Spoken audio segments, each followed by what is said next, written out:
Good morning, everybody. Happy Wednesday to you. Ben and Woods, 97.3 The Fan. Great to be here with you on National Simplicity Day. And if you take a look at our rundown right now, I think simple is probably the best way you can describe it. Bit of a slow sports week. Doesn't matter. It gives us a chance to stretch our legs and have some fun. Today should be very loose.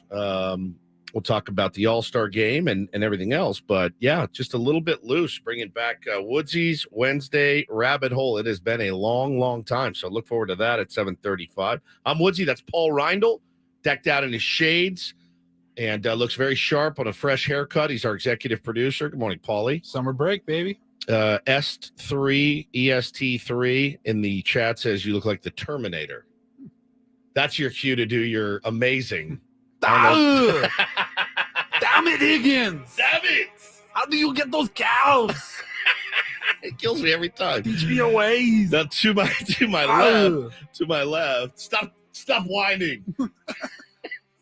Higgins! I say to my kids all the time, stop whining. They have no idea what I'm talking about. To my left, Benjamin R. Higgins, your friendly neighborhood sports anchor. You're the only one really that went festive again. I didn't have any more summer clothes. I'm gonna say party foul. I mean, I get the email before I come back from vacation that with summer break, we're all dressing up all week. Well, we dressed up yesterday in our summer gear, and I specifically asked yesterday, is this a summer colored shirt and you can't see, but like white pants? Yeah, and Paulie's at least partial. I mean, he's got the sunglasses. He's going in. I asked specifically yesterday, are we still doing this tomorrow, or can I go back to my regular dress? And you told me, no, we're doing it, all week, at least until Friday when the second half of the baseball season. So I dug out my authentic hats. All right, now what's you happy? Now you're beach ready now. You're beach ready. Bullying works. Woodsy just took his shirt off, by the way, for those who can't see us on our YouTube stream. And if Paul looks like the Terminator, I have to say that I laughed out loud when EST3 commented, why does Ben look like he's about to catch some bees? Yeah. Well, I don't want to leave my guys. I don't have the netting over my head, at least. I don't want to leave my guys out in the cold. And speaking of colds, I'm very cold in here. Glass cutters. They're always hard though, Paulie, these nipples of mine. I looked this morning in the closet. I don't have anything. So I have like board shorts, but nobody can see my shorts, right? So I was thinking the same thing. I'm like, well, I don't have a shirt that says like summer vibes, or I could have gone to CVS, I guess, and bought like a cruddy San Diego, sell those turd San Diego shirts at CVS, and I don't have any of those. All my t-shirts are like plain, so I guess I'll just sunbathe under these artificial lights in here. I can't do the whole show like this because there is it's kind of freeing. I'll say that I feel free. But, I did tell you, I'll at least do the first break without my shirt on, which is like 10 more minutes. So, I don't know. You've satisfied all my requirements. Have I? Okay. You're pretty good at this point. Okay. So, I may take off. What do you think? Not as bad as you thought, right? I may take off my beekeeping hat at some point as well. You can do it right now. Right. In fact, I'm going to ask you to, because the look of it makes me homicidal. I see the hat and I want to go on a killing spree. It's like the worst hat that's ever been made. And when I see a guy like that on the golf course, that's a guy that's like, if I get a chance to hit into him today, I'm going to take it. If I see a guy out on the course wearing that hat, I go, please be in the fairway. I don't think I could swing with that hat on. I see it all the time. My hands would hit the brim of the hat going back. Well, that means you're coming up too steep. Probably. Yeah, coming down too steep. So if I see a guy on the course with that, I'm like, what are you, about 270? Yeah, I can get you. I'm going to hit right up into you. It just infuriates me. I don't know why. So, well, welcome in. Are you doing okay? Because you don't seem like you've been your normal jovial self. Unbutton that top one though too. Let it flow a little bit. Oh yeah, that's way too. Oh, it's better already. Now we're talking. Now we're talking. Right. That's better. Are you doing good? Vacation time. Well, it's always hard to get back into the swing of things after taking a few days off. Had the full day of work yesterday. All day long was just grinding, and then back up in the morning. Takes a day or two to get used to the 4.5 hour sleep grind, but I'm all right. I think you're full of it, and I think I know what the the real problem is. And he's mentioned it, Paulie. He's been dropping little little crumbs. I know exactly what you're about to say. Well, he's been like Hansel and Gretel. Mm-hmm. Like he's been, which one of your Hansel? You've been dropping out of your little pouch little crumbs to me, Paul, Adam. You're very upset that you don't have another vacation plan. You're staring down the barrel. Did it to Shelly yesterday as well. Did you? We need to plan something. You're staring down the barrel of August, September, October, November, December, 5 more months, and there's nothing on the calendar. Yeah. Well, first of all, I wanted to on purpose to keep it kind of clear, expecting another busy September and October like we had last year. And obviously I'm still hoping for that. But I think as Padres fans, we also have to face the reality that October might not be quite as busy as it was last year. I hate to even put that out there. I know. I'm with you. I have that one trip in October, mid-October, like the 12th and 13th. That would be, I think, during the playoffs. And trust me, let's put it this way. I really want to catch a ration of S for being in Vegas when the Padres are playing. We'd love to give it to you. Oh, I'll take it. I will wear it happily. And I would love to get it. But no, I'm just here to bet big money. Yeah, I'm here to bet big money on the Padres. It's like $100 at the sports book. But I just have noticed you're a little bit not yourself. And I wonder if it's because there's nothing on the horizon. Everybody needs someone to love, someone and something to look forward to, right? It's hard to get through life without either of those things. And not having anything to look forward to, vacation wise. And I know it's important and you do need your rest, but like you mentioned it on the air, you mentioned it a couple times to Adam. So should I go on Travelocity? Like that would be nice. We can do it. I mean, where do you want to go? Maybe Expedia. We can check out all the sites. Hotels tonight, maybe cool all-inclusive sort of resorts, some deals that we can get right now. Where do you want to go? Where did it go? I would think, it'd be fun. Maybe like Baja California, something like a Mexican vacation. Now, we used to have a listener. Remember the listener from Baja California that didn't like me at all, that tried to fight at a park? Yeah. He could probably hook you up. So, Jeff, if you're listening, I know you are. Ben would really love to rent one of your vacation properties down in Baja. If you stayed there, I'll kill you, just so you know. Like, that would be. Ben would be like, well, I got a good deal. I got a good deal. He likes me. Do you not remember this guy? Like, you don't remember this guy got me suspended Ben's for a over. week? He loves me. He just doesn't like you. He loved Ben. It's just you. Loved Ben. What did he call me? Ed, who was the guy next to Carson? Ed McMahon. Ed McMahon. He said that I don't provide anything on the show. I'm just there to go, ha, ha, ha, yep. And that you hear that, it makes you want to turn over a table for sure. So tough to plan anything right now, though, when the bulk of the country, and it's finally hitting us today as well, is going to be like 115 degrees. It seems like. Is it really? Oh, just ridiculous. I mean, I felt forecast, it this morning walking in. It's usually still a little chilly at 5:15, and there was no crisp in the air. All this week, inland, in the 90s, deserts, 119. I think it's going to get up to later this week in our desert communities, 90s in the mountains. The only place that it's going to be okay is the coast, where it's still going to be in the 70s. So everybody, east of the 15 or east of the 5 is going to make their way toward the coast, and it's going to be very busy because everywhere else in San Diego and beyond sounds like it's just going to be miserable. Yeah, I worry about for at least the next week. I worry about my family in Texas. My grandmother's old, 82 years old, and dude, I mean, the power grids are shutting down there. The power grids in Texas shut down in the winter, and they shut down in the summer. So they're doing a bang up job there in local and state government, as they have for a long time. I saw an article yesterday. I'm like, cool. Hopefully my 82-year-old grandmother is able to find some sort of relief. My parents obviously are there. They're kind of out in the middle of Bumble F too. So I just hope everything's working, So I if you guys are here every year in Chicago too, Ben, every summer when I lived in Chicago, there would be a rash of 80-year-old people just dropping dead because they were old school and they remembered, we didn't always need air conditioning. Now we're on fixed incomes and we can't afford it. So we'll just roast to death in our apartments. It's really fantastic. So this Foreplay took a weird turn Very weird turn into elderly deaths and heat. But you took us there. Well, I mean, you guys started talking about the weather. Well, we're talking about vacations. Heat is part of that summer vacation heat. Well, we canceled ours. We had a trip planned to Palm Springs August 9, 10, and 11. And we were texting about Hannah canceled it. She goes, I'm not doing that again. It was terrible. You guys all heard the Palm Springs experience. By the way, I was in my beloved Stater Brothers getting groceries, and my man Mike, who works there, is the manager. He's real quiet. He's like, hey, Woodsy, I'm like, hey. He goes, heard somebody talking about Palm Springs today. All I thought of was Taylor getting out of the car and screaming, crying because of the heat. And I go, dude, no, I may never go back again, especially not with my kids. So we canceled our trip in August. So I'm texting with Hannah this morning. I go, do I need to take those days off? Are we going to do something? She's like, yeah, I think we should do something. So now we're planning a vacation just to plan one. So I'm probably going to be off a couple days in August. You guys will be fine, I'm sure. But yeah, I'm with you. Like I have my U2 October. It's just a weekend trip.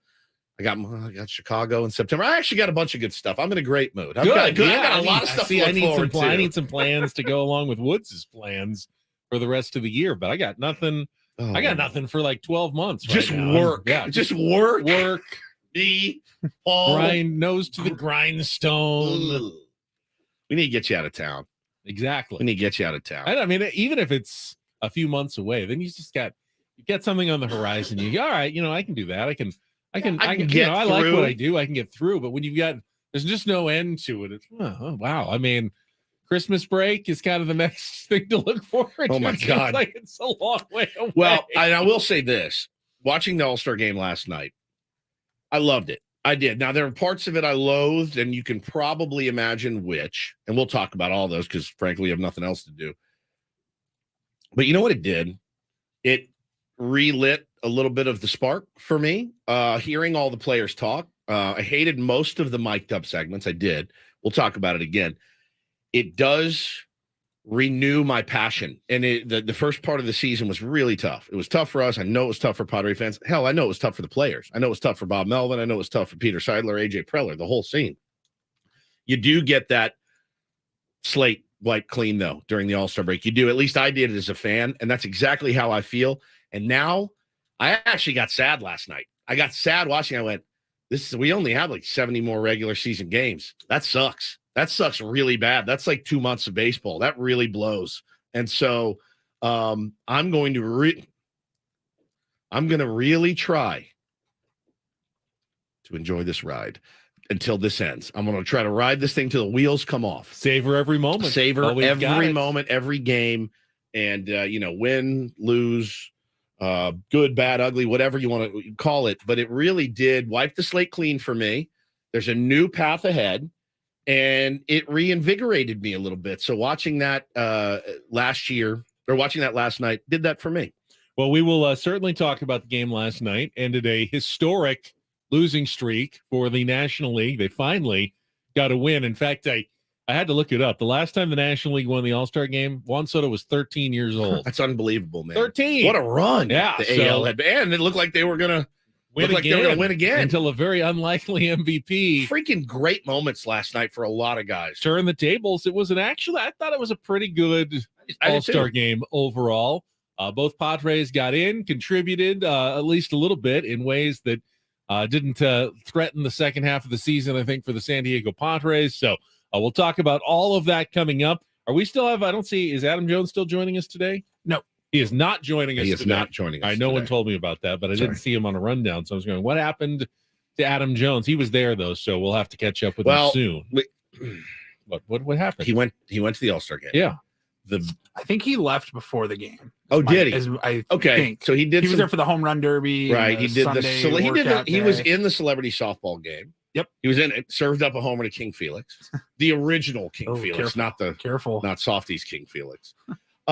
He served up a home run in the actual game. He sure did. Thanks a lot, Softy. Well, way to rattle that man's confidence. I went to Softy's timeline right after that happened. He goes, "Are you kidding me right now?" He goes, "Are you absolutely effing kidding me right now?" Freaking Softy, dude.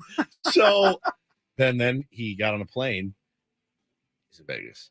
Nice. So there's not a chance on God's green earth that we get that man on the phone. Also, we probably don't want him. We probably don't have a long enough delay in studio next week. Next week, he's really for a couple hours hanging out. Yep, keep that in mind. The next week we get a little extra. Adam Jones. All right, Daily Ditty is coming up next. Good theme. Iconic movie scenes, the music that goes with them, and I will make my selection when we return and we get underway here on a Wednesday. Glad to have everybody with us. It is Ben and Woods. Let's get our first check of traffic as we roll on here on San Diego's #1 sports station, 97.3 The Fan.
The great, great Michael Madsen. Yes. One of Reservoir Dogs, Quentin Tarantino, the very creepy scene and cutting off of the ear.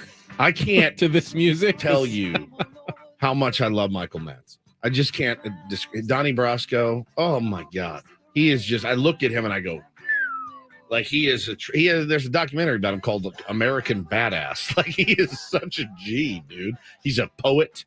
He's a cowboy. He's everything. He's the everyman, and he's in my top 5 favorite actors for sure. I love Michael Madsen, and he is beyond brilliant in that movie. He was actually supposed to play in Pulp Fiction, Ben, the Vincent Vega character. That's right. Instead of John Travolta. Yeah, something fell through, whatever. It didn't happen.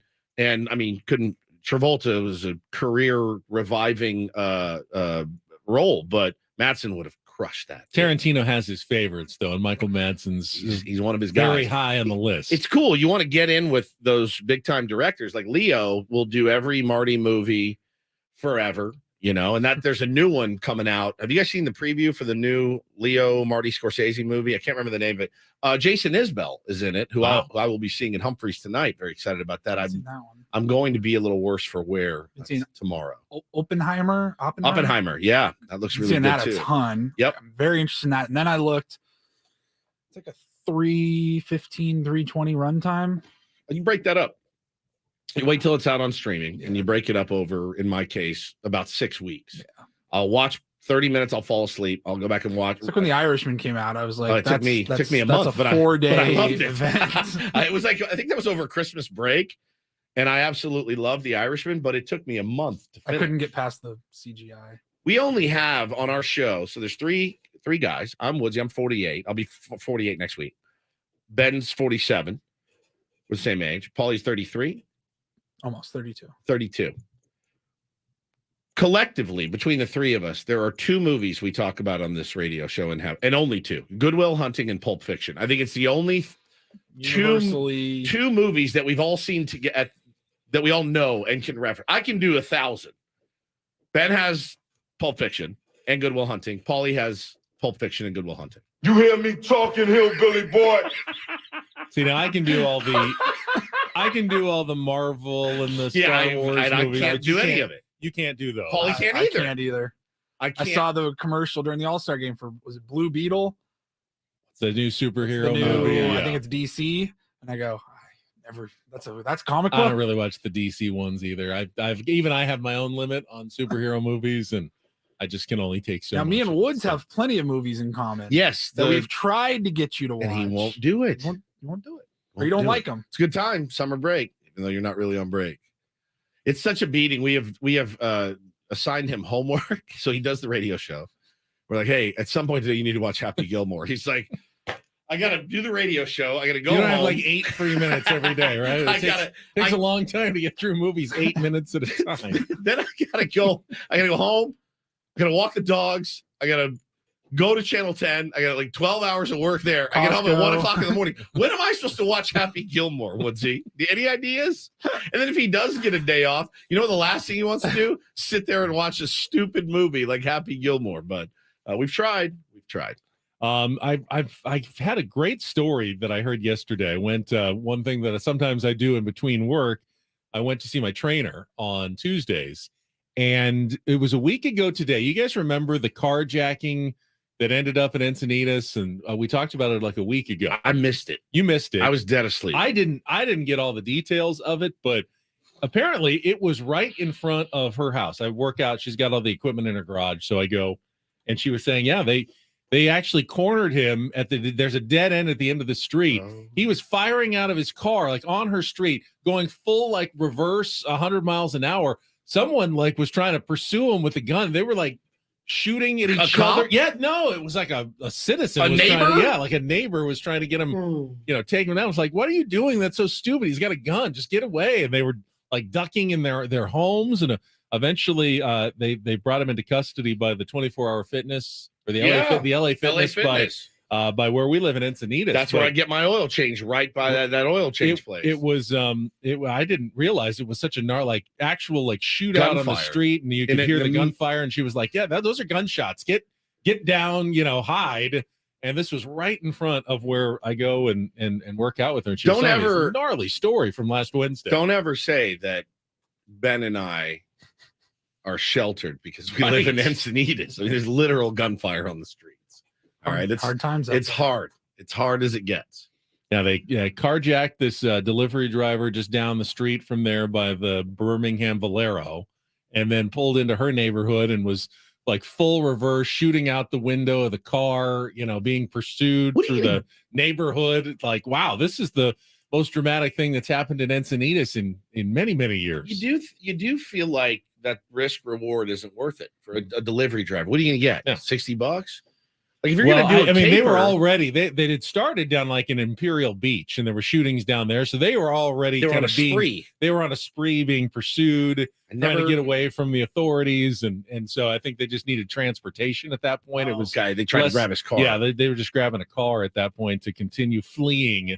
However, they were trying to get away from the police. So yeah, I got some of the details of what turned out to be an even gnarlier story than I had heard last week when I first heard about it. It's not all rescuing cats from trees in Encinitas, as you may think. It's there's actual crime in Encinitas, apparently. Well, I'm glad she's okay. Yeah. I'm glad you're okay. It was close to your house. Yeah. But yeah, it can get dicey. It's getting dicey everywhere out there. So mind your P's and Q's, my friends. Let's get into the All-Star Game next. We have a lot of thoughts on uniforms. I got thoughts on the announcers. What did we do to deserve this? This is it, right? This is what we have now for the rest of our lives. He's like 30 years old. I know. He ain't going anywhere. He's got a while. Is there a higher level that he aspires to go to? Because I'm done. I can't do this anymore. I mean, that's I don't get it. Right? I don't understand it. Unless another network swoops in and takes him, like Joe Buck. Like, please. Can he do another sport? You don't really leave that gig. So he does football, right? Probably does. He does. Yeah, it's hard for me to do it anymore. Yeah. All right, we will get into the All-Star Game last night in Seattle, the National League 3-2 victory coming up next with Ben Woods on San Diego's #1 sports station, 97.3 The Fan.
The 2-2. Swing and a high fly ball, left field. That one back.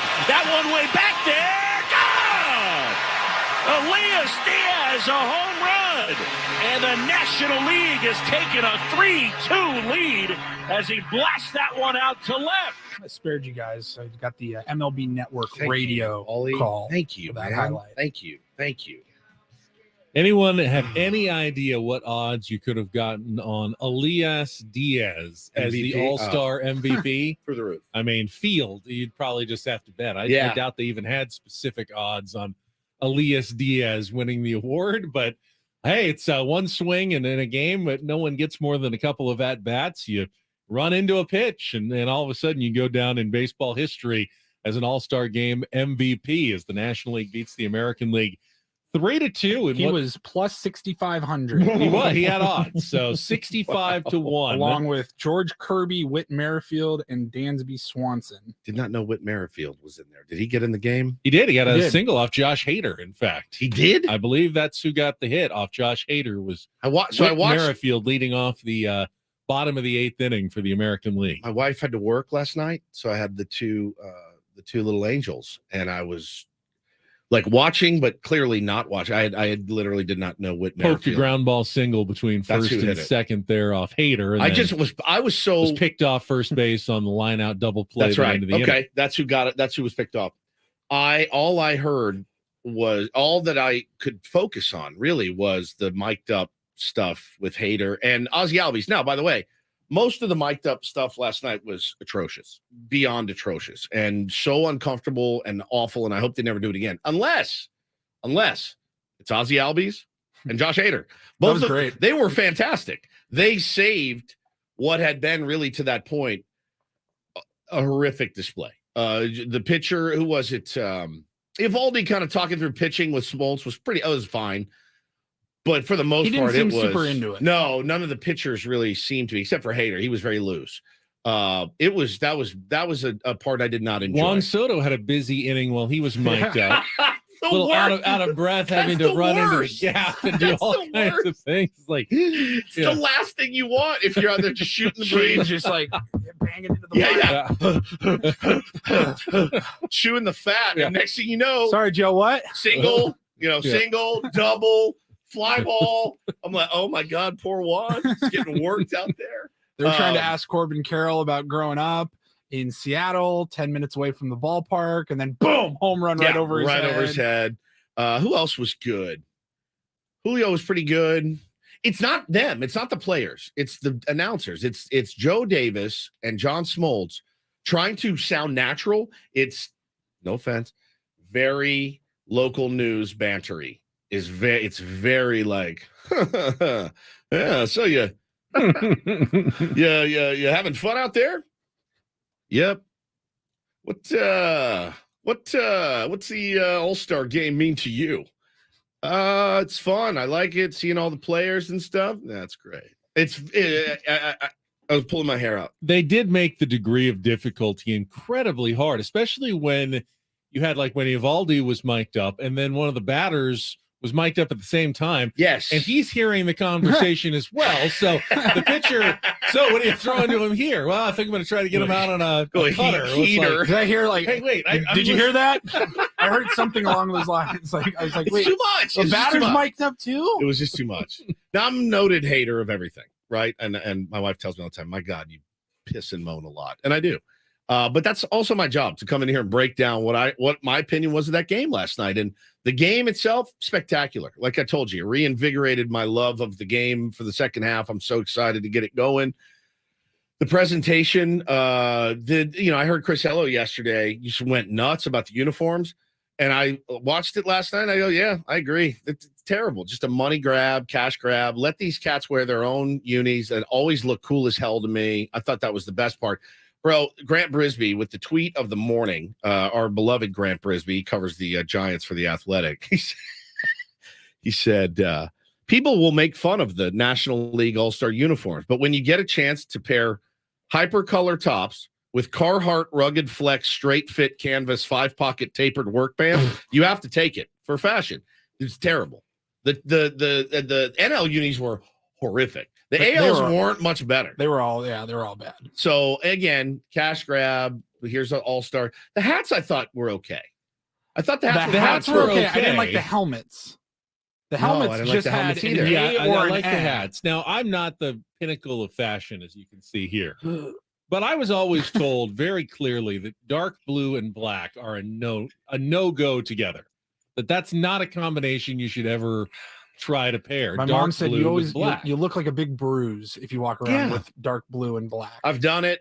I don't like it very much. It's the thing about fashion is that anything goes, right? You can say anything goes, but when you're making a uniform, so it's not. If you had said, "Hey guys, wear whatever you want," there, that's a different story. That's the logic. What was the logic behind moving from team uniforms to money?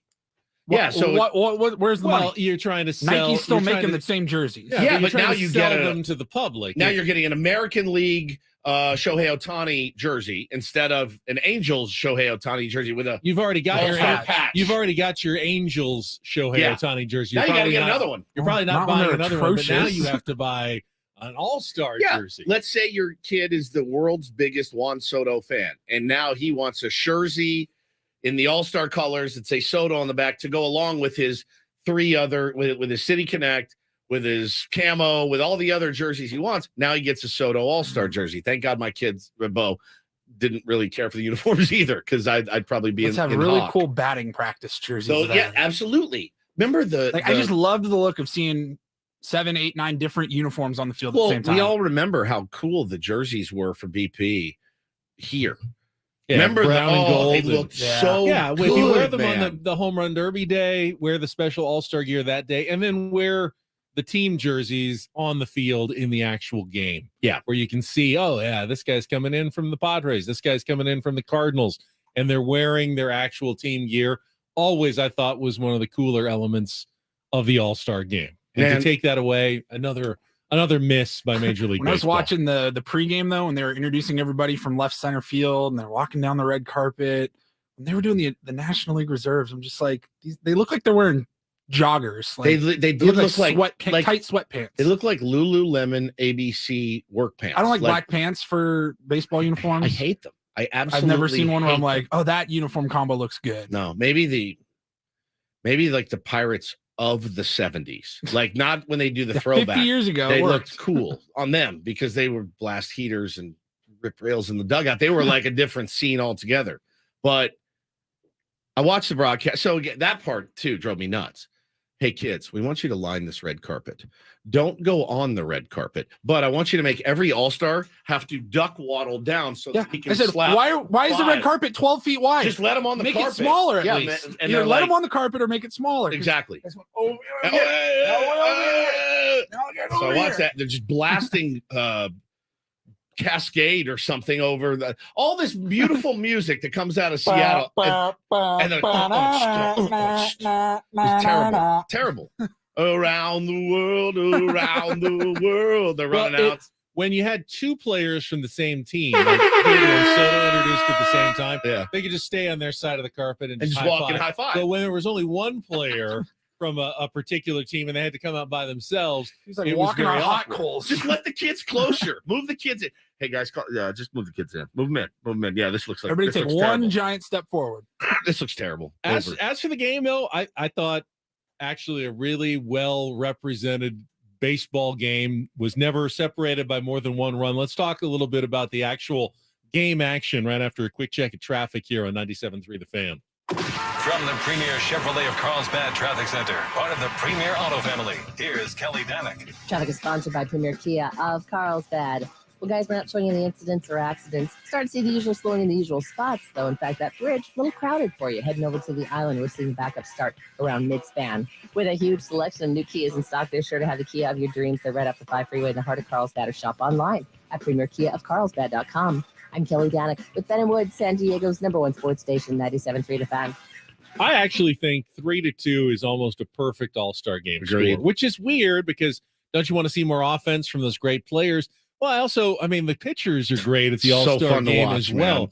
And I felt the game struck a really good balance. You saw great pitching, but occasionally, the hitters beat good pitchers, and there was 17 or 16 hits in the game. It wasn't like it was 3 hits against 2 hits and no one could even get on base. Dude, some of those catches out in the sun and right field. Yeah, the way the game started. There were some great defensive plays. There was some great pitching. There were some timely big hits. I thought Arias was everything that you would want from him during the season. He gets 2 sharp singles, including an RBI, showing exactly what he's all about. I saw 2 pitches, drove them both. Liner to center field, liner to right to drive home the tying run. Game was close all the way throughout, and you had a nice dramatic go-ahead 2-run turnaround home run in the top of the 8th inning by Elias Diaz.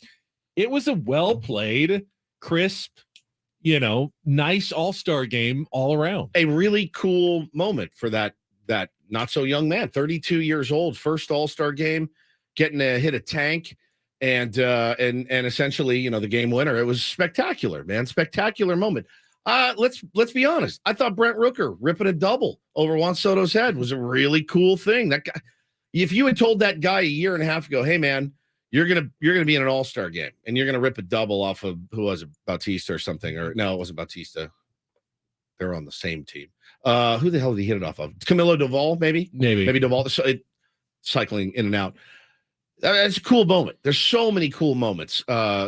Brett Rooker, who was on the Padres last year, actually went 0 for 7 in 2 games, and that's all he made it with the Padres after being acquired in the trade. They eventually DFA'd him, but went down to El Paso. Did well enough that when he got traded away, he ended up getting that opportunity this season with the A's, and cashed in with an amazing early run that got him to the All-Star game, and then gets a double in the All-Star game. Pretty cool, man. Really, really good stories.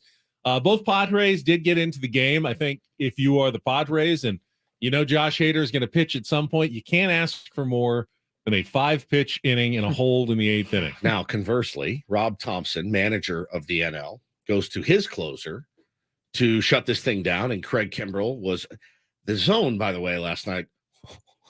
It was like throwing to a pinhead. I mean, it was tight. And Kimbrell threw some pretty decent pitches that were called balls.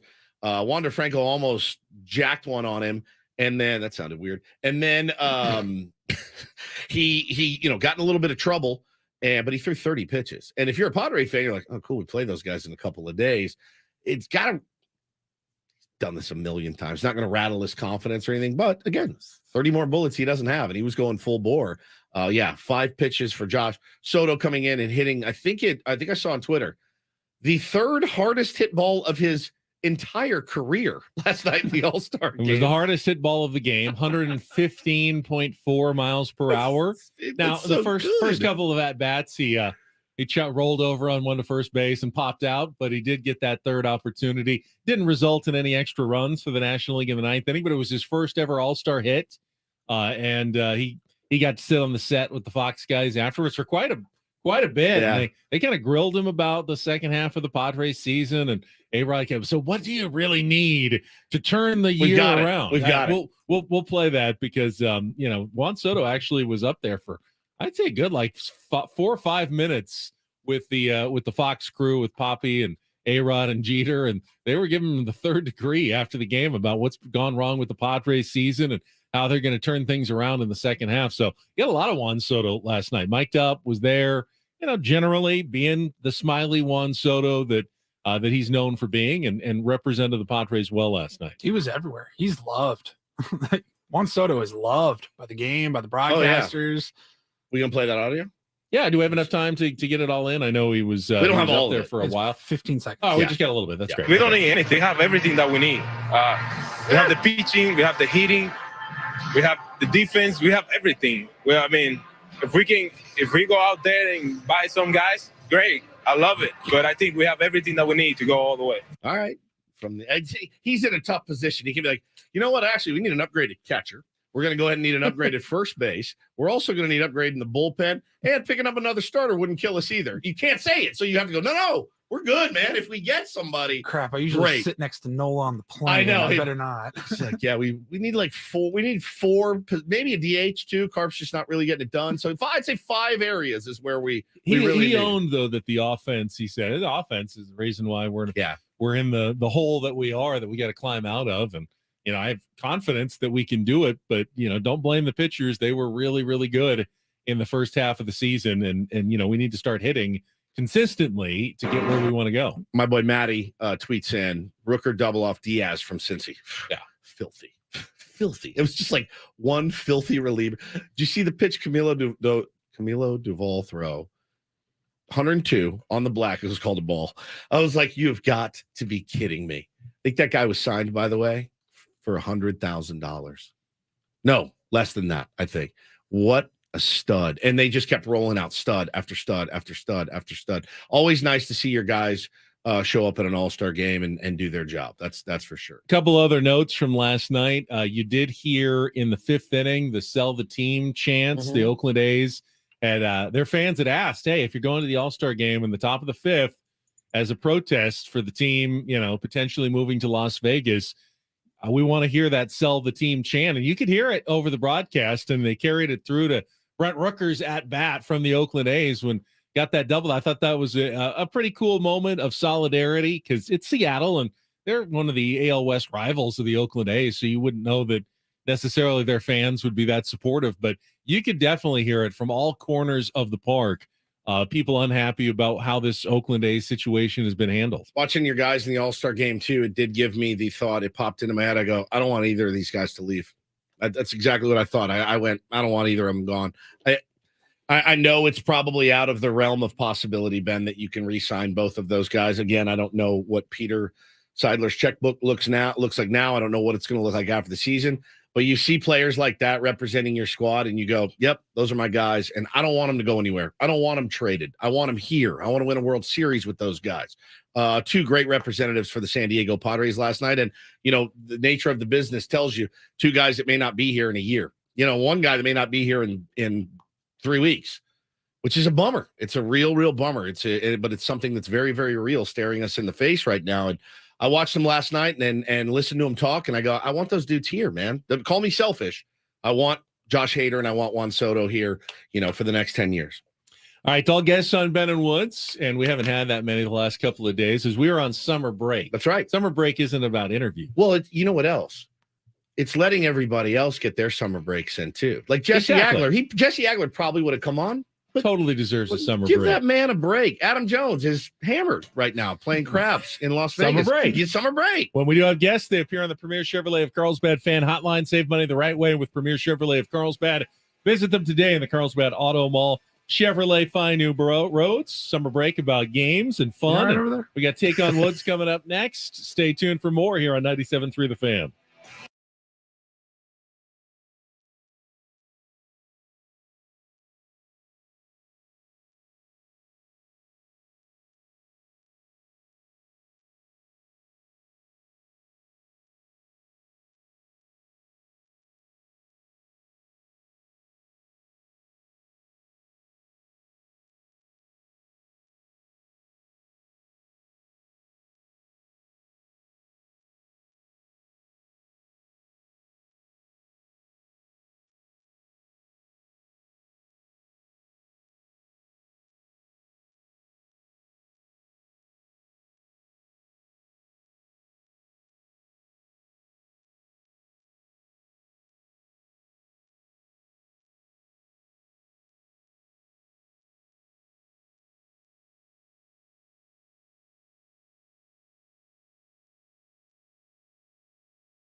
7 o'clock, Ben and Woods with you on San Diego's #1 sports station, 97.3 The Fan. Talking All-Star Game on our summer break. Padres still 2 days away from returning to the second half of the season in Philadelphia. 4 games against the Phillies, 4 incredibly important games against the Phillies to open up the second half. I mean, got to be, when you look at it right now, most critical series of the season so far for the Padres is the one coming up. We've said that like every series the last, I'd say at least 3 weeks. Well, they've been getting more important, but, this is the first time you're actually facing a team that's right in front of you in the wild card race. This is a 4-game series against the Twins. Not as important. Right. Yeah. Still important. You got to go out and take care of business. Yeah. And there'll be important series after the Phillies series as well. But to me, this is the first one that truly is almost make or break. The homestand was pretty important. They needed a good homestand going into the break. They got it. Now that sets up an even more important series coming up against the Phillies. We'll talk about it more as we get a little bit closer. But right now we're on summer break. 72 games to go, Benjamin. Yeah, that's crazy, man. Crazy that we've already been through 90 games as a fan base, isn't it? I mean, we played this. We still have it, Paulie, day one. You were gone. I've been pissed off the entire season. Do you remember how the first day went after opening day? I remember they lost the first 2 games to the Rockies. Yeah, Germán Marquez shoved it on us on opening day. Remember, we had to delay opening day because of the rain. We played this when you were out. Remember, this is how the show started. This is how the show. This is how Friday. This is how the baseball season started for Padres fans. This is Friday, March 31st, 6:03 a.m. Hi, good morning, everybody. It's Ben and Woods on 97.3 The Fan. A little bit worse for wear this morning. Long ass day. A little too much to drink. All of it. I'm frazzled as I could be right now, and then cap it off with just one of the worst opening day performances you could imagine. Really, really cool. Really, really cool way to get things started this season. Yeah, I mean, Germán Marquez pitched a little bit better than Blake Snell did yesterday. He had 75 pitches in the 7th. Yeah, I don't think that it was quite as disastrous as you're making it out to be. Blake had 75 pitches in the 3rd. He struck out 9 guys in 4 and a third innings. I thought Blake pitched. He didn't walk a bunch of guys. Better than an average Blake Snell start. Their contact. That's not saying a lot, though, right now. It was not the disaster that I think you're making it out to be. If the Rockies bus breaks down and they don't show up, the Padres also win that game yesterday. Then you can't do that in baseball. We're all driving. If the Padres committed 7 errors and they walked 15 batters. How many did they walk? And how many errors? Blake Snell walked 1 or 2. He walked 1. 1, that's it? 1. Surprises me. I mean, struck out 9, walked 1. Yes, you'd like to see him get deeper into the game, but he was never pitching 6, 7 innings on opening day anyway. He's excruciating to watch sometimes. Excruciating. You sound like the guy driving home that shot a 94 that said, well, if I didn't 3-putt 6 times and hadn't lost 4 balls, I probably would have shot even par. Like, you're a better team than them. Blake Snell's a better pitcher than Germán Marquez. We're a better team. Go out and show it. It was sloppy. It was a sloppy game. I was pissed. Yeah, there you go. That's how he started the season. Who ended up being right? Because obviously the Padres have struggled, and maybe some of your concerns were justified. My anger was directed at the wrong person that day. At the same time, they are 10 games ahead of the Rockies, so they're definitely a better team than the Rockies. And then Blake Snell has been amazing. Fantastic. What I didn't realize then is it was the offense who I wanted to stab that day. It was not Blake Snell. I don't remember exactly what his line was that day, but it was I remember it being an excruciating watch, and mostly because of the rum punch that I drank in copious amounts of, and then had to come in and do a show.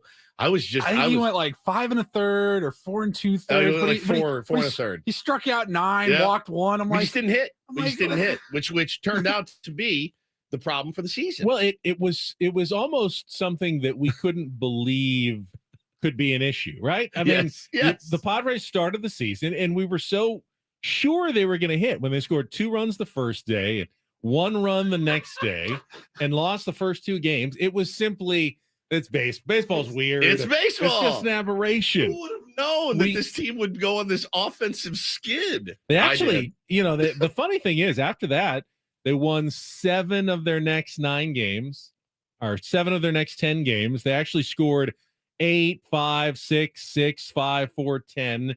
And the offense looked fine for the first couple of weeks of the season. And then they absolutely fell off a cliff in mid-April and could not get it going until, really, frankly, very recently when they started hitting a little bit. They just fell off a cliff offensively 2 weeks into the season and were unable to dig themselves out of it for months and months. Well, you guys do realize, have you looked at the schedule for August? And I don't want to be a doom, but I'm looking at the schedule for August. We got, we have a handful of games left in July, obviously.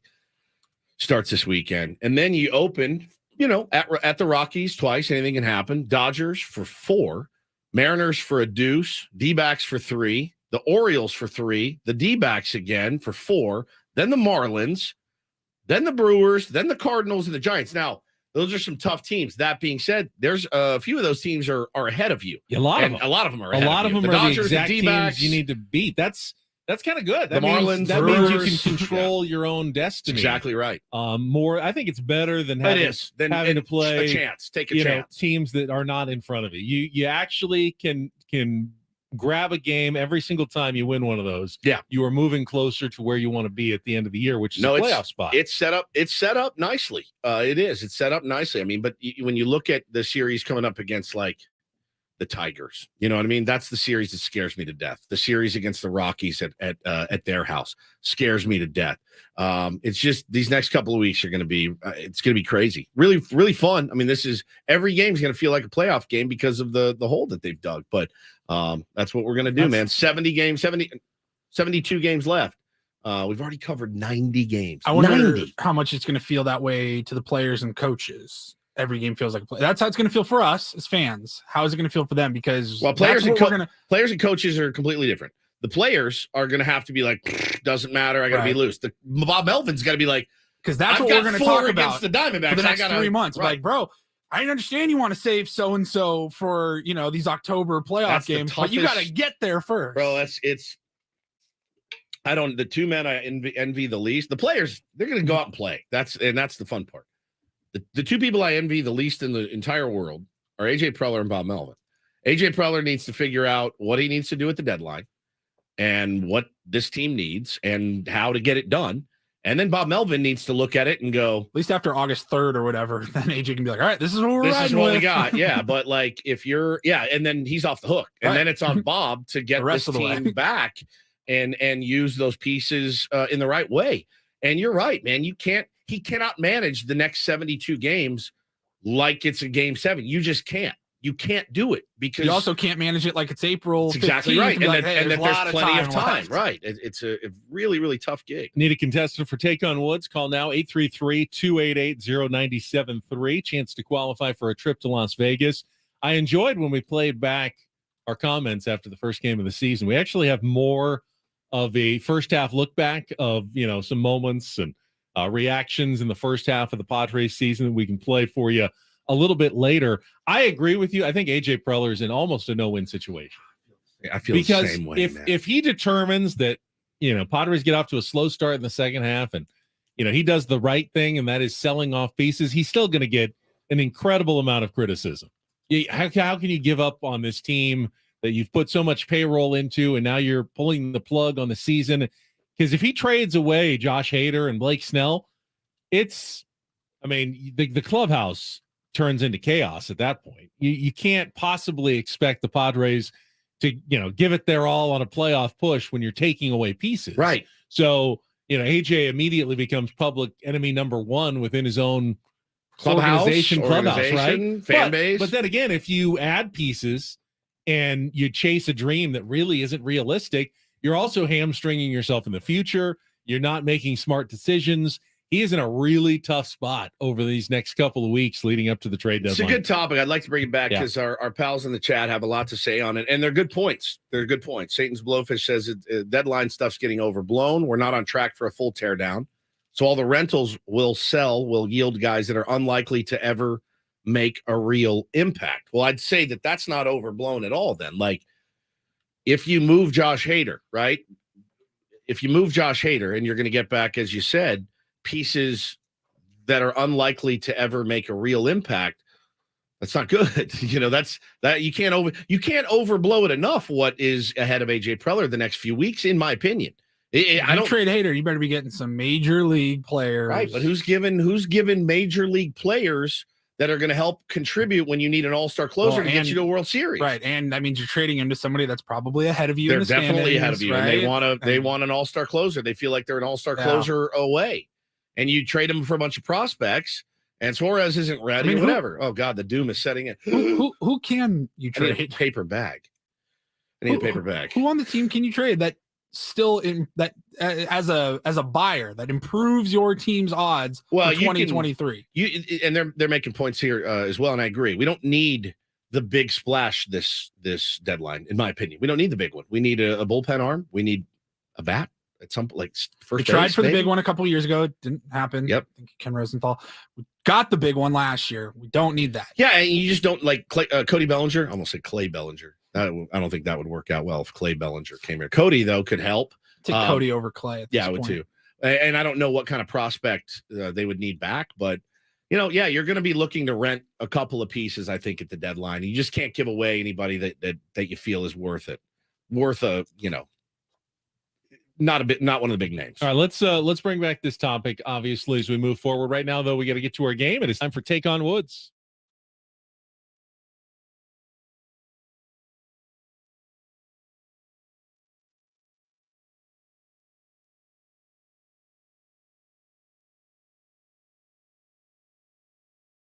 All right, let's take Joe in San Diego as our contestant this morning. Hello, Joe.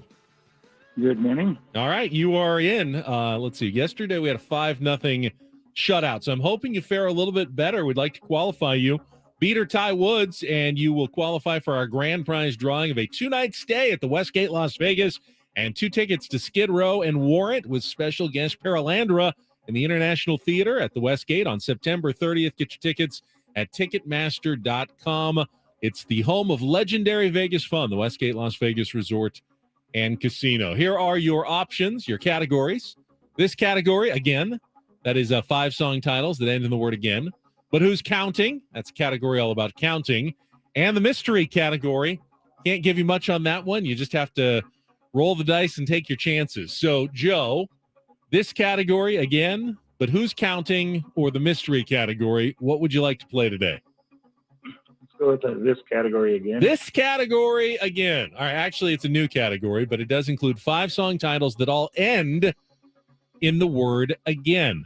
You'll have 60 seconds to answer as many as you can. Then Woods comes back, gets the same 5 questions. Beat or tie him, we put you into the grand prize drawing. Our first question is our 2-second song. Paulie will play some music. You need to give me the title and the artist in order to score that point. Joe, are you ready to play?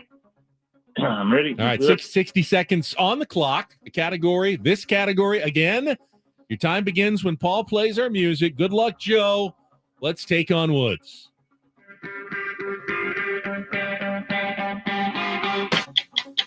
Never Let Me Down Again, Depeche Mode. Correct. Which 1980s song was the only hit by Whitesnake to ever reach #1 on the Billboard charts? Here I go again. Correct. Britney Spears Doesn't Seem All That Sorry, in which lead single from her second album. For punctuation fans, the title includes both an exclamation point and an ellipsis. Oops, I did it again. Correct. Steely Dan sings You Go Back, Jack, in which single from their 1972 debut album?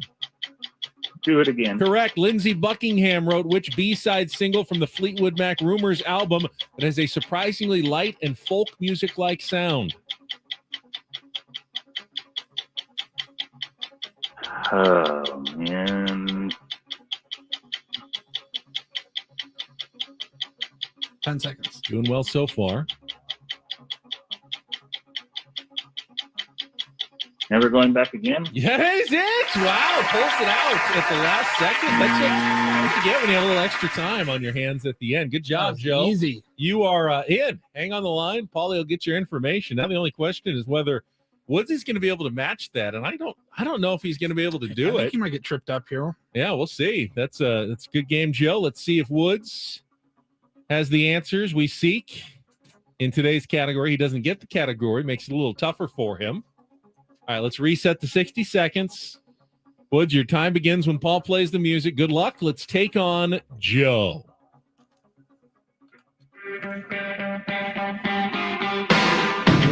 Pass. Which 1980 song was the only hit by Whitesnake to ever reach #1 on the Billboard charts? Here I go again? Correct. Britney Spears Doesn't Seem All That Sorry, in which lead single from her second album. For punctuation fans, the title includes both an exclamation point and an ellipsis. Oops, I did it again? Correct. Steely Dan sings You Go Back, Jack, in which single from their 1972 debut album? Do it again. Correct. Lindsey Buckingham wrote which B-side single from the Fleetwood Mac Rumors album that has a surprisingly light and folk music-like sound? Never Going Back Again. Correct. Back to our 2-second song. This is going to kill me. I have no idea what that is. You don't know that one? No. Really? He's nuts again. It is not. You did get the category. It ends in again. That was Never Let Me Down Again by Depeche Mode, which means by a 5-4 score, Joe has dealt Woods his first loss of the month. You put a lot of pressure on me yesterday. Woods. I'm not that mad. It's not. 5-4. That was a tough category, and you did well without even getting it. But Joe, congratulations. You get to pick a Daily Ditty song tomorrow. The whole shebang. You're in for the drawing for Las Vegas. Damn it. I'm surprised you didn't get that Depeche Mode song. One of the ones that I enjoy quite a bit. Damn Got the tough one. I thought Never Going Back Again was a really tough one. One of my favorite songs. He likes that one. Got all songs that end in the word again. I think that was my first Ditty selection. Never Going Back Again. Was it? Yeah, Wow. when we started doing the Daily Ditty. I think that was my very first one. One of my first song on the playlist. How about that? That's one of my favorites. I love Yeah. that. I don't know I don't think we had a theme. No, we just picked whatever we wanted. Never Going Back Again for Woods. Yep. I picked One Headlight by the Wallflowers, and Ben picked Wicked Game. By Very sexy. Back in October of 2020, we were doing that. All right, we get some good audio in both Don't and Do This coming up next. Oh my God, you guys. So this is part of the reason that I don't do Zooms. The other part is that I'm lazy, but the main part is I would do something like this guy did. Oh my God. That is coming up next after strap Check in. Traffic here on 97.3 The Fan. What a song.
Don't do this.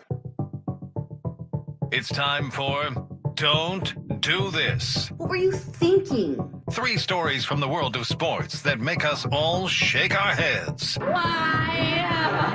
How many times do I have to tell you? I'm sorry, I fudged up, guys. You idiot. You moron.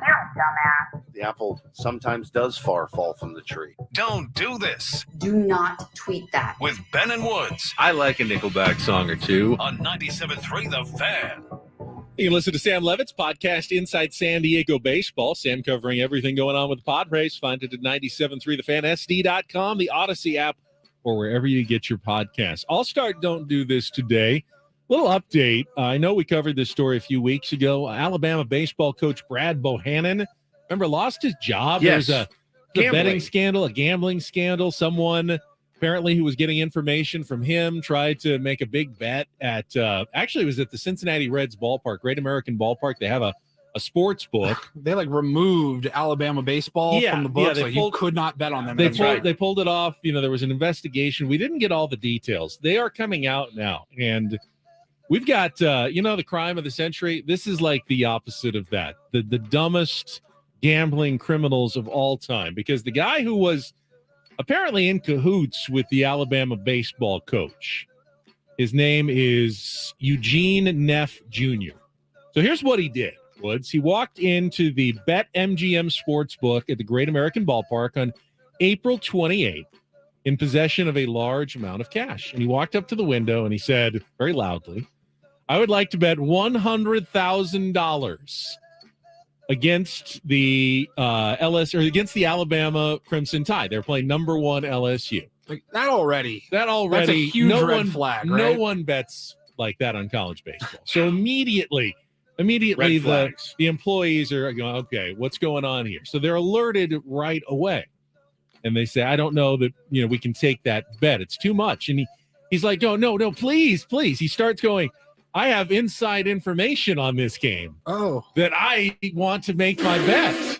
I totally, and he gets out his cell phone. Oh my God. And he has the text on the screen from the coach saying that he had just scratched his starting pitcher, his ace, because of an injury. And no one knows this. And he's like, and they can see on the cameras the text from the Alabama coach. Look, it's right here. Look, I gotta get this bet down. They're gonna start this guy who hasn't pitched in months, and it's supposed to be their ace.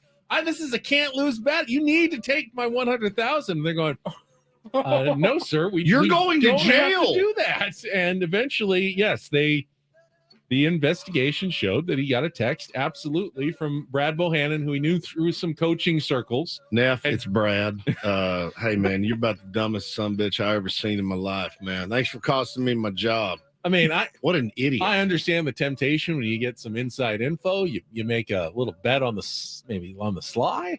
But you don't advertise. I have inside info on this game. I want to bet $100,000. You could get with 20 my inside information. Get 20 guys to go up there and bet $5,000 each. But even that's going to raise rent. That's 20 not guys as much as one moron. I'd like to bet on Alabama baseball to lose. It's like you're a stockbroker. Hello, New York Stock Exchange. I'd like to do some insider trading. Yeah, I'd like to do some insider trading. No, I've got some insider trading information. I need to make this trade right now. One of the dumbest criminals you'll ever see. I didn't know. Hell, man. Oh, God. Everything was happening so fast. That's incredible. They were going to turn me down. I had to convince them. I had no idea. So, years ago, they've always done this, actually. Like, pandemic aside. They've done virtual press conferences with new players and things like that. So the Philadelphia Flyers had a little virtual press conference on Tuesday, Ben. They had some players answering questions ahead of the upcoming season. And they had just signed veteran winger Garnett Hathaway to a 2-year contract earlier in July. And so Gianna Han of the Philadelphia Inquirer thought she would ask, well, listen, the team's clearly in a rebuild. What was attractive to you about coming to Philadelphia? And you'll hear a hot mic, and hot mic is you're going to hear an echo. Yeah, you hear an echo. It's her audio and the Flyers audio as well, I think. Yep. Kind of mixed together, so it's a little tough to hear. But yeah, you just laid out the question. Yep, you laid out the question, and then you heard somebody forgot to put their mic on mute. Yes. Hi, Garnet. I was just wondering, as a veteran with a relatively successful NHL career, what makes the Flyers, who are in a rebuild state, a destination that is How designed? many times is she going to ask this question? Yeah, there's really a lot of things that go into it. When I look at it, it's an organization. All right, so got to break that down. So somebody, he's a Flyers representative. He's like probably the social media staff, or the media folk and PR guy. Says, how many times is she going to ask this effing question?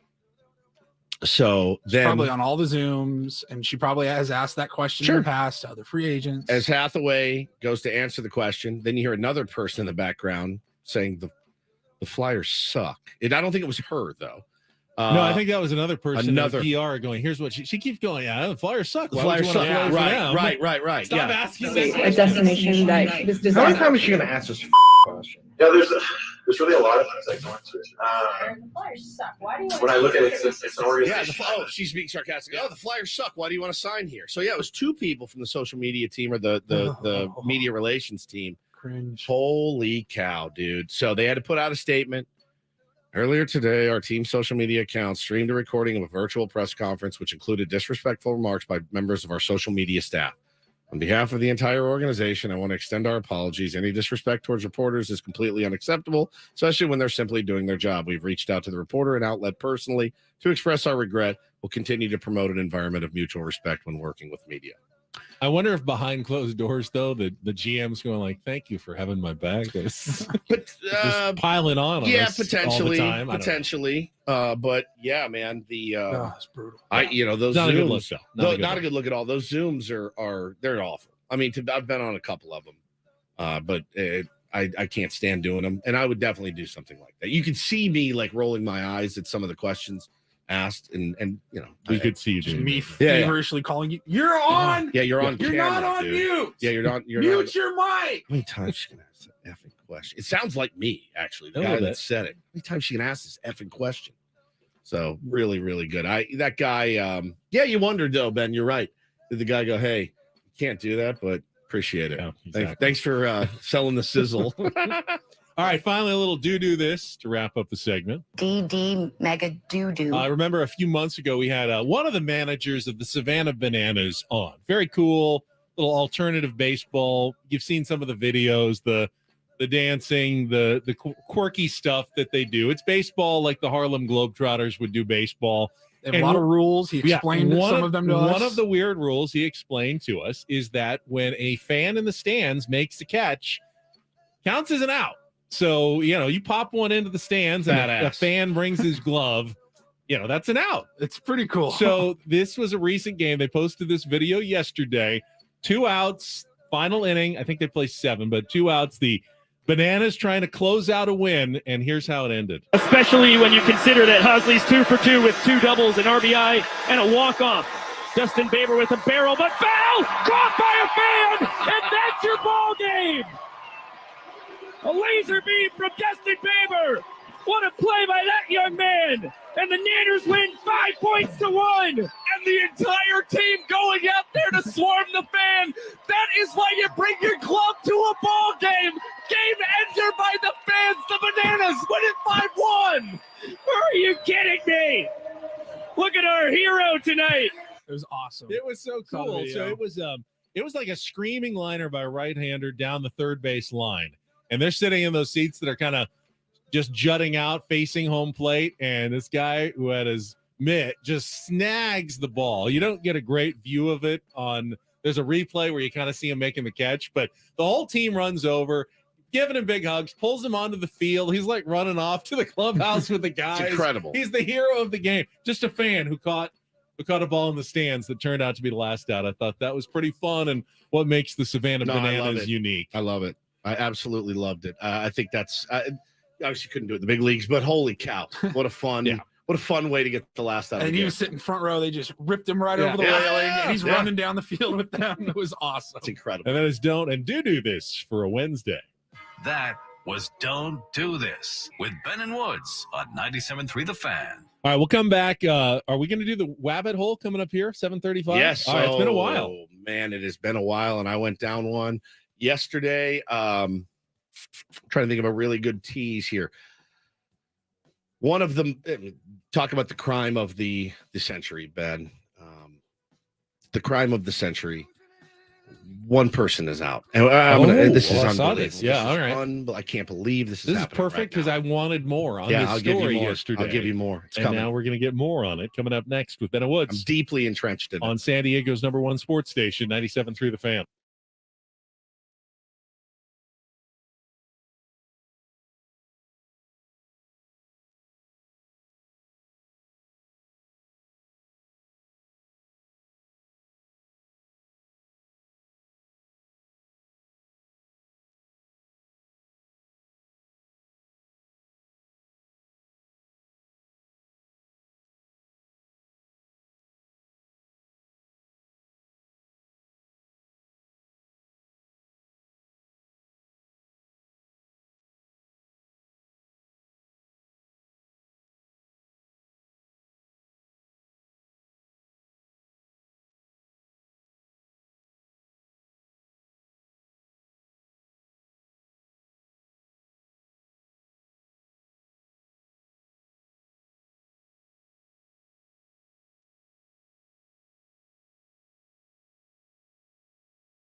All guests on Ben Woods appear on the Premier Chevrolet of Carlsbad fan hotline. Save money the right way with Premier Chevrolet of Carlsbad. Visit them today in the Carlsbad Auto Mall.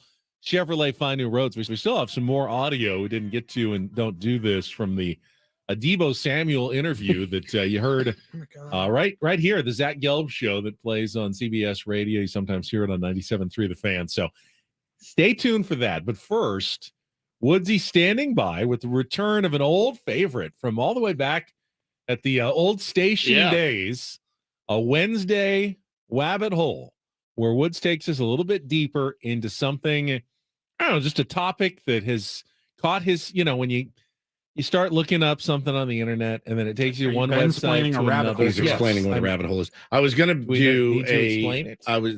do a cannibal. He was a gunfighter back in the 1800s, and he was a cannibal. I was going to do him, and I had it all locked in. And then this headline popped up. I love being topical. Yes. You can always save the cannibal gunfighter. Yeah, he's not going anywhere. The cannibal gunfighter. All right, we'll get to the Wednesday Wabbit Hole right after this check of traffic on 97.3 The Fan. From the Premier Chevrolet of Carlsbad Traffic Center, part of the Premier Auto family, here's Kelly Danick. Traffic is sponsored by the San Diego County Sheriff's Department. Well, guys, we got a traffic alert on the Silver Strand. This is northbound lanes that are shut down at this time at Coronado Case Boulevard, all due to an accident involving a motorcycle. So if you normally take that route, be prepared for some delays and traffic diversions. Also got a crash on the northbound side of the 5 just past Balboa. It's in the center divide. Fire crews got that fast lane blocked. And traveling on the northbound 15 just past the 8 reports of a stalled big rig, but not showing if lanes are blocked. The San Diego County Sheriff's Department is working hard to keep San Diego safe and is now hiring. The Sheriff's Department offers rewarding careers with growth and has an opportunity for anyone with integrity that wants to make a difference. Go to joinsdsheriff.net to learn more. That's joinsdsheriff.net. I'm Kelly Danick with Ben Woods, San Diego's #1 sports station, 97.3 The Fan. Time to go inside the mind of Stephen Woods. 1, 2. Let's see what dark and twisted rabbit hole our old pal Woods discovered on the internet yesterday. It's Woodsy's Wednesday Rabbit Hole on 97.3 The Fan.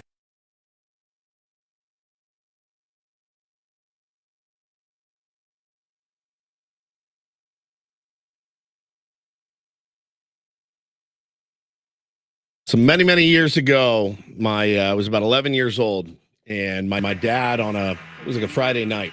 He said, "Why don't you go grab a pillow, and I want you to watch this movie with me." And I said, "Okay, what is it?" He said, "It's called Helter Skelter." And I said, "All right." And it had come out in 1976, so it was just a re-airing of it. It was about 11, 12 maybe, and it was at that moment where I became interested in what the hell was going on. And Charles Manson was played by a guy named Steve Railsback. By the way, one of the more accurate portrayals that you'll ever see. And the movie scared me to death. I mean, scared me to death. And, it's been something that we've heard about, Ben. Your family being from that area, living in that area around this time. I mean, I'm sure they know people that know people. You know what I'm saying? We had the kind of reemergence of it all when Quentin Tarantino did Once Upon a Time in Hollywood, and they had a Manson character there. Still chills me to the core every time I see an old interview with him. Just like it just chills my bones, man. So when I saw the headline this week that former Manson family member Leslie Van Houten was going to be paroled, and in fact, as we sit here at 7:45, Ben, on July 12th, she is breathing the air of a free woman. She's 53 years. 53 years in prison. She was convicted March 29th, 1971. The youngest woman sentenced to death in California. They had to create a special area for her. There were no young women on death row. Now, the appellate court ended up wiping out the death penalty. So she's been sitting in jail forever. Now, it wigged me out to no end when I saw this. There is a member of the Manson family that is walking the earth right now. They're walking the earth free. Now, she's got 3 years at least of parole. She's in a halfway house, 79 years old, somewhere around there, I think. But I dug down again, and I started wanting to read more about it yesterday, so I did. Yeah, 5 decades behind bars. She's 73 years old. the family of Jay Sebring, who was one of the victims that was murdered, told the LA Times on Tuesday, the release was expected. It doesn't make it any less painful. It doesn't lessen the blow. It's just as mind-numbing, nauseating, gut-wrenching, and painful to think that this release is real. So it opens up, I mean, about a million cans of worms. When you think about what she testified to. So she was. I mean, everyone kind of knows the name, but I don't really know the whole story. So what involvement that each person had and how much were they like brainwashed in this whole scenario? So I'm very curious about all this. The answer to the brainwash question is very much so. And that's where people do feel some degree of sympathy for her, in that she was dosed with LSD every day by Charles Manson out at Spawn Ranch, and said in her parole hearing, she at that point couldn't imagine living a life that wasn't under psychedelia. Like she was just, it was in her every day. Manson used to dose all of his people. And it was a huge thing. So Charles Manson wanted a race war. He wanted to helter skelter. He wanted a race war in LA, and he wanted to start it, and he wanted to blame it on people of color. And we all know the grisly details of the Tate murders. Well, 4 days later, a gentle, kind grocer named Lino LaBianca and his wife, Rosemary, were brutally murdered and stabbed in their home. And that was Leslie Van Houten and two other members of the Manson family, Ben. I mean, and she literally testified to holding the Rosemary down and then stabbing her after she was dead. So this is a clear murderer. Charlie Manson actually had the least amount of blood on his hands than anyone, in the fact that he didn't actually go in and do the dirty work. But all I know is when I saw this story pop out, I went, because I've known that name. I've known that name since I was 11 years old.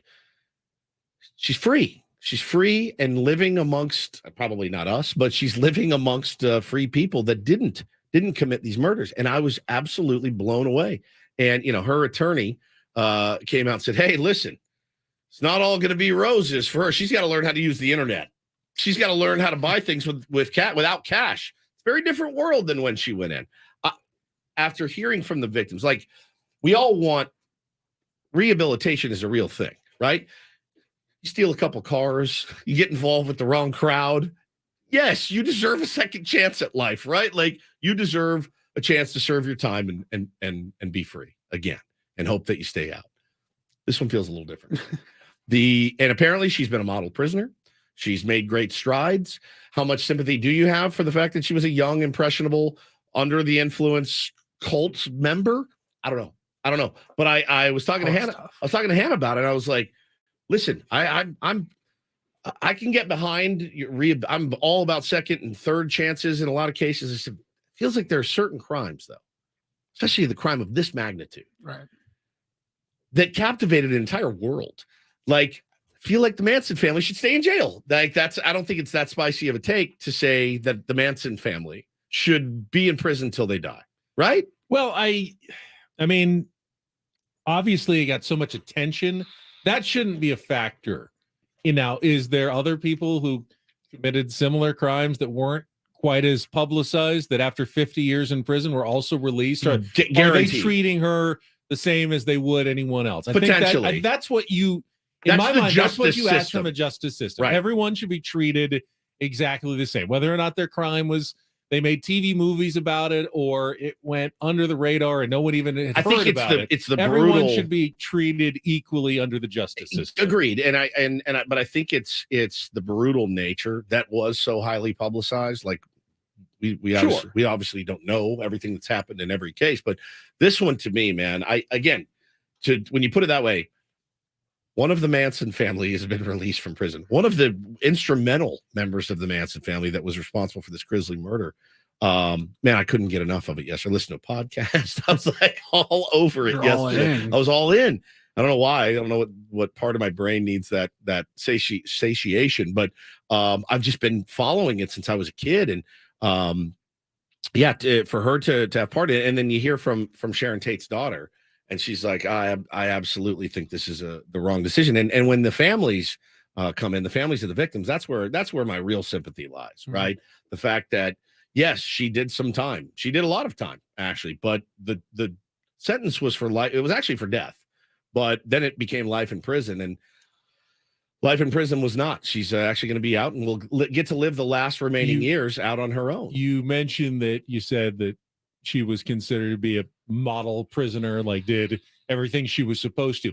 If you know that you never have any chance to get out or anything good can happen, how do you like get people to then behave well in prison at that point? If you know, I don't know. I have no idea. But I do know that it when you hear from the families, and Deborah Tate is she's very active in keeping all of the Manson folk behind bars. I don't know, man. Leslie Van Houten freed is a headline I did not expect to read, and she'd been turned down, Ben, for parole like 23 times, and finally Governor Newsom was overruled finally in like his fourth attempt to block it, and so yeah, she is free and living in a halfway house. And honestly, you hope for the best, but got to be a huge blow to the families of the victims, certainly. So gnarly story. There's a few more guys that like Bobby Beausoleil still in prison. Tex Watson runs a ministry out of prison now, I believe, in Texas. He was one of the brutal killers from the Manson family too. So crazy. She's out there.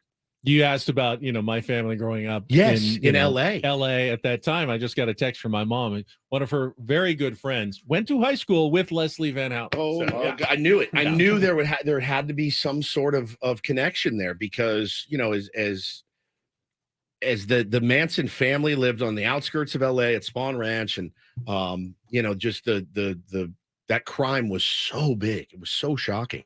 That's amazing. So she's free. She's a free woman, Benjamin. It creeps me out.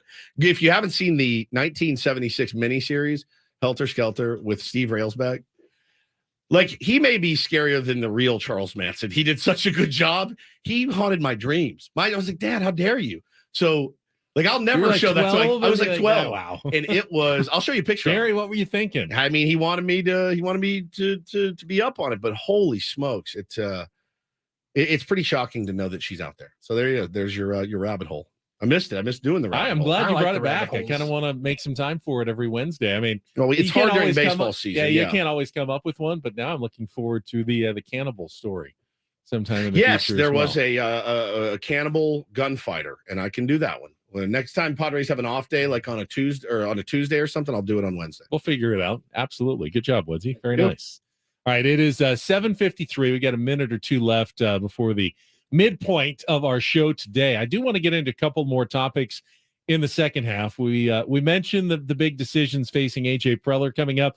Also had some news from Rob Manfred yesterday, some of it involving the San Diego Padres that he was talking about in terms of their new streaming television broadcast that I thought was kind of interesting. That was interesting. Can you, Ben, explain to me what exactly the mayor of Oakland did for Rob Manfred? Do you know that story? I don't know that part of the story. Right, I'll look it up quickly. I know that no is the answer. Yeah, I know Rob Manfred also was talking about potential pitch clock rules in the playoffs. Apparently, it's not necessarily a given that we're just going to have the same pitch clock rules in the postseason that we do in the regular season. There's been some talk about changing them for the playoffs, and I wanted to get your guys' thoughts on whether you think that the playoffs are a different sort of animal, or after you play 162 regular season games, should you just play the playoffs under the exact same rules that you just played in an entire regular season under? It's a debate because the Players Union has some thoughts. Rob Manfred has some thoughts, and they haven't decided yet exactly what October is going to look like this year. You already bang one of your rules in the postseason that you have in the regular season. And that's the runner on second rule. They played a 17-inning game, Seattle and Houston last year. And so if you're just banging rules willy-nilly, give these guys 5 extra seconds. Who cares? That's kind of where I fall on that. Well, or do you just take the pitch clock out entirely? Right. And play the games as long as you need to, as you want to in a playoff game, or do you just add a couple of seconds? They're considering all the different possibilities. Imagine you get to the wild card round in the NFL and there's just no play clock. You just stand there calling out audibles the whole time, burning clock. It's different. I know.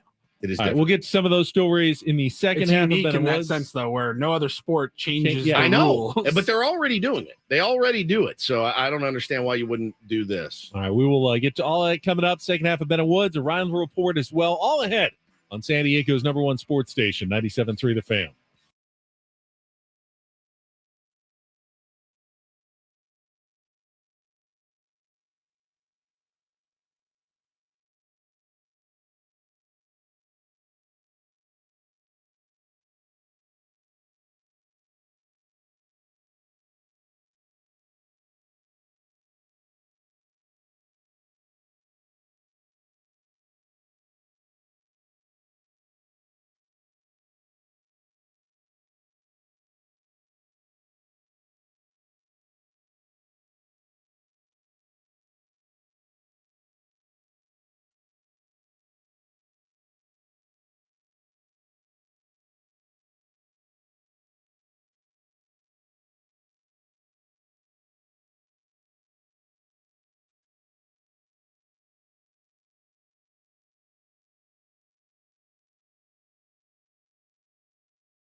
Halfway home on a Wednesday, Ben and Woods, 97.3.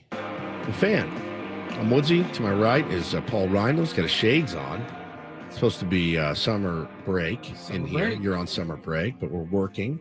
Benjamin Higgins to my left is in a flowered Hawaiian shirt, and you look very sharp in that shirt. That is a good look for you, the Hawaiian shirt look.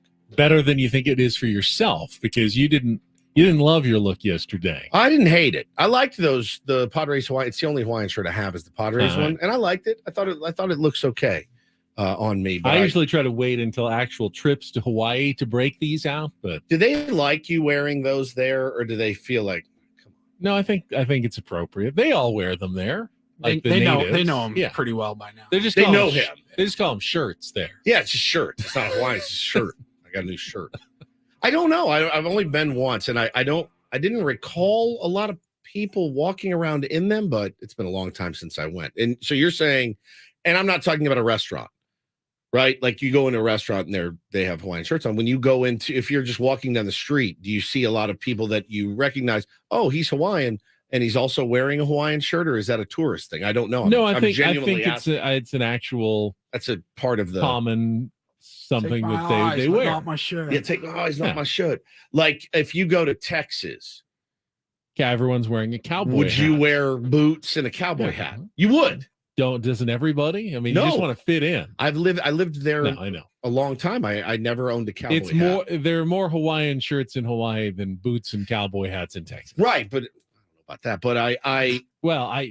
But per capita. Yeah. Never known what that means, much like insurance. I don't know how insurance works, and I don't know what per capita means. I'll admit that freely on the radio. I have no idea. But I hear it, and I say it, and it sounds great. Oh, per capita. Yeah. What's my deductible? Okay. No idea. Zero. None. No idea. It's when you're getting your oil change. They got to replace the per capita. Right, the per capita. Nothing to do. One costs $300. No, it doesn't. But those are just two things. Sure. Those are two things in my life where I go, yeah, sounds good. And I have no idea what you're saying. But I use it. I use per capita. But you want me to mansplain it or really. not? Get a haircut. Would you like us to add some per capita? Can you do per capita on the sides? Yeah, it's an extra $60. Was that my deductible for this? $60 is my deductible? Okay, sounds good. No idea how any of it works. None. Zero. Johnny says. No wonder you end up paying $300 for an oil change. So Johnny says in the chat. Here's your deductible fee, and here's your per capita fee. You cannot drive any more on this per capita. So I'm not like I said, I'm genuinely asking the question. If people in Hawaii see guys like Ben walking around in that shirt, are they like, idiot? Because Johnny says in the chat, that's like going to TJ and walking around with a sombrero. You look like an idiot. If you went to Texas and you were walking around in cowboy boots and a cowboy hat. Yes, I think you'd look like an idiot. And I think if you were walking around in Tijuana wearing a sombrero, you'd look like an idiot. But I don't think that's the case while wearing a Hawaiian shirt in Hawaii. So I think we may be going as a family next July.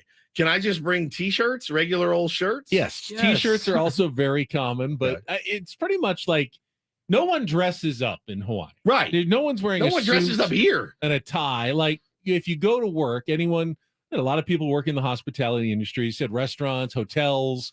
That's pretty much what they're wearing. You work behind the desk at the hotel, they're wearing a Hawaiian shirt. They go to work in Hawaiian shirts. Part and then uniform. Is it just one big bit? And then when they're off, and then maybe when they're off, they put on a t-shirt at the end of the day. They don't take one Hawaiian shirt off and put on another I don't know. more maybe comfortable they do, Hawaiian shirt.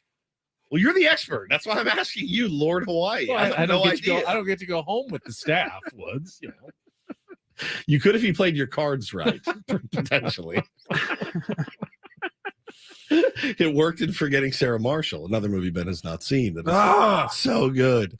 It's so good. Native locals know you're a tourist wearing a Hawaiian shirt, Robert says. Yeah. Don't do it anymore, maybe. Or you're just getting off of work and you're wearing Hawaiian shirts. Guys, I'm not not a tourist. I just got off work. That's why I'm wearing my Hawaiian shirt. So good. Oh, I love it. Well, listen, you do look good in it. It's a good look for you. I do think so. Thank you. Legitimately. Thank you. Yeah. Appreciate it. Yeah, no problem.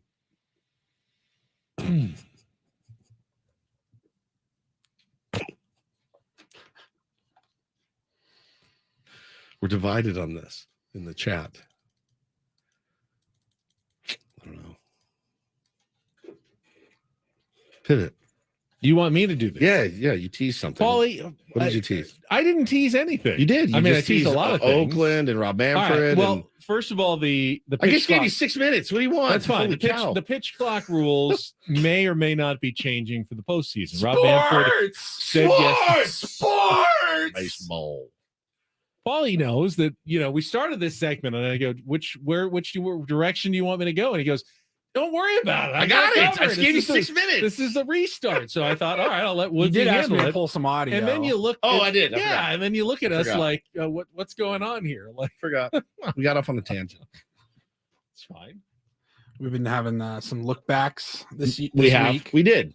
Oh, do you want to play it? Let's play it. Let's play it here. And then we can get to the pitch clock stuff because I think that's nothing important. but time. We have literally nothing but time. Yeah. There's no pitch clock on this. There is no. There actually is. We have 8 bit. minutes.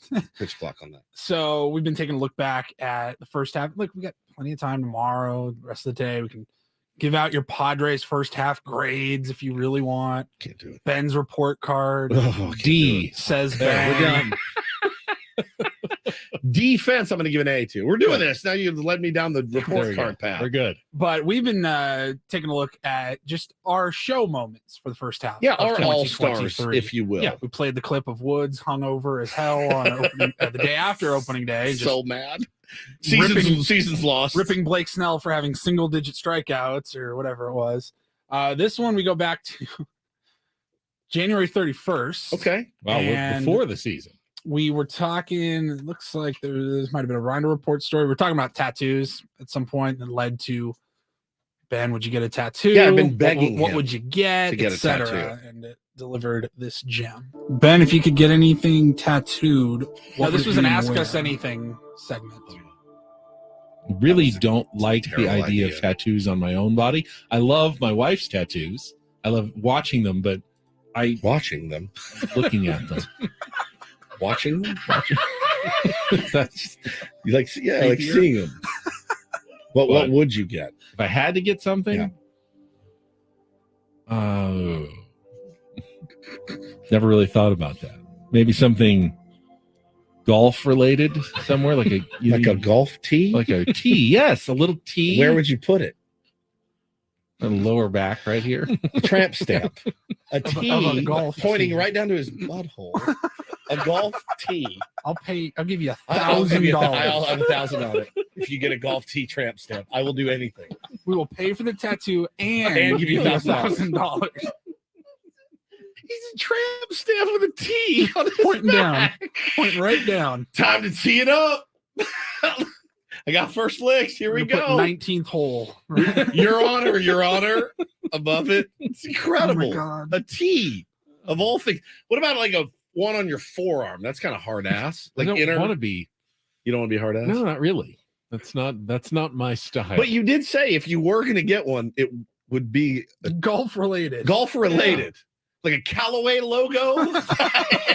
What's it look like? What is for the right sponsorship opportunities. I've seen a lot of Ben and Woods Callaway open guy, flag. Yeah, Ben and Woods open flag. I've seen a lot of sports tattoos. You see them a ton.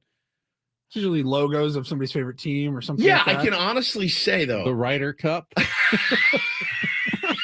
On your calf. Right. Oh, did you play in the Ryder Cup? No, I just really like it. Dude, like I can say I've seen people with Charger bolts. I've seen people with Padres logos, swinging fryers, the whole bit. I can honestly say I've never seen a golf tattoo. Have you? What would it even look like? Is it a ball? Like, oh man, you really love golf a lot. Like, I love golf, but I'm not getting a golf tattoo. I think there's probably. I bet recently there's been more golf. Golf is so popular nowadays. It is. And it's becoming more casual, open to everybody. I bet if you go around like Goat Hill, you're going to see a golf tattoo. Oh, that's a good idea. Yeah. A couple of places. Got to be a couple of golf tattoos out there now. What do you get? A ball on a tee? A little flag stick. Like Flag stick? Yeah. Maybe your lowest score. That'd be cool. Yeah, but what if you break your lowest score? Do you Put have an to X just cross through it it out and then keep lowering it? One on, yeah, look how good I've gotten over the last 5 years. 104, 98, 95, 92. 89 with a circle.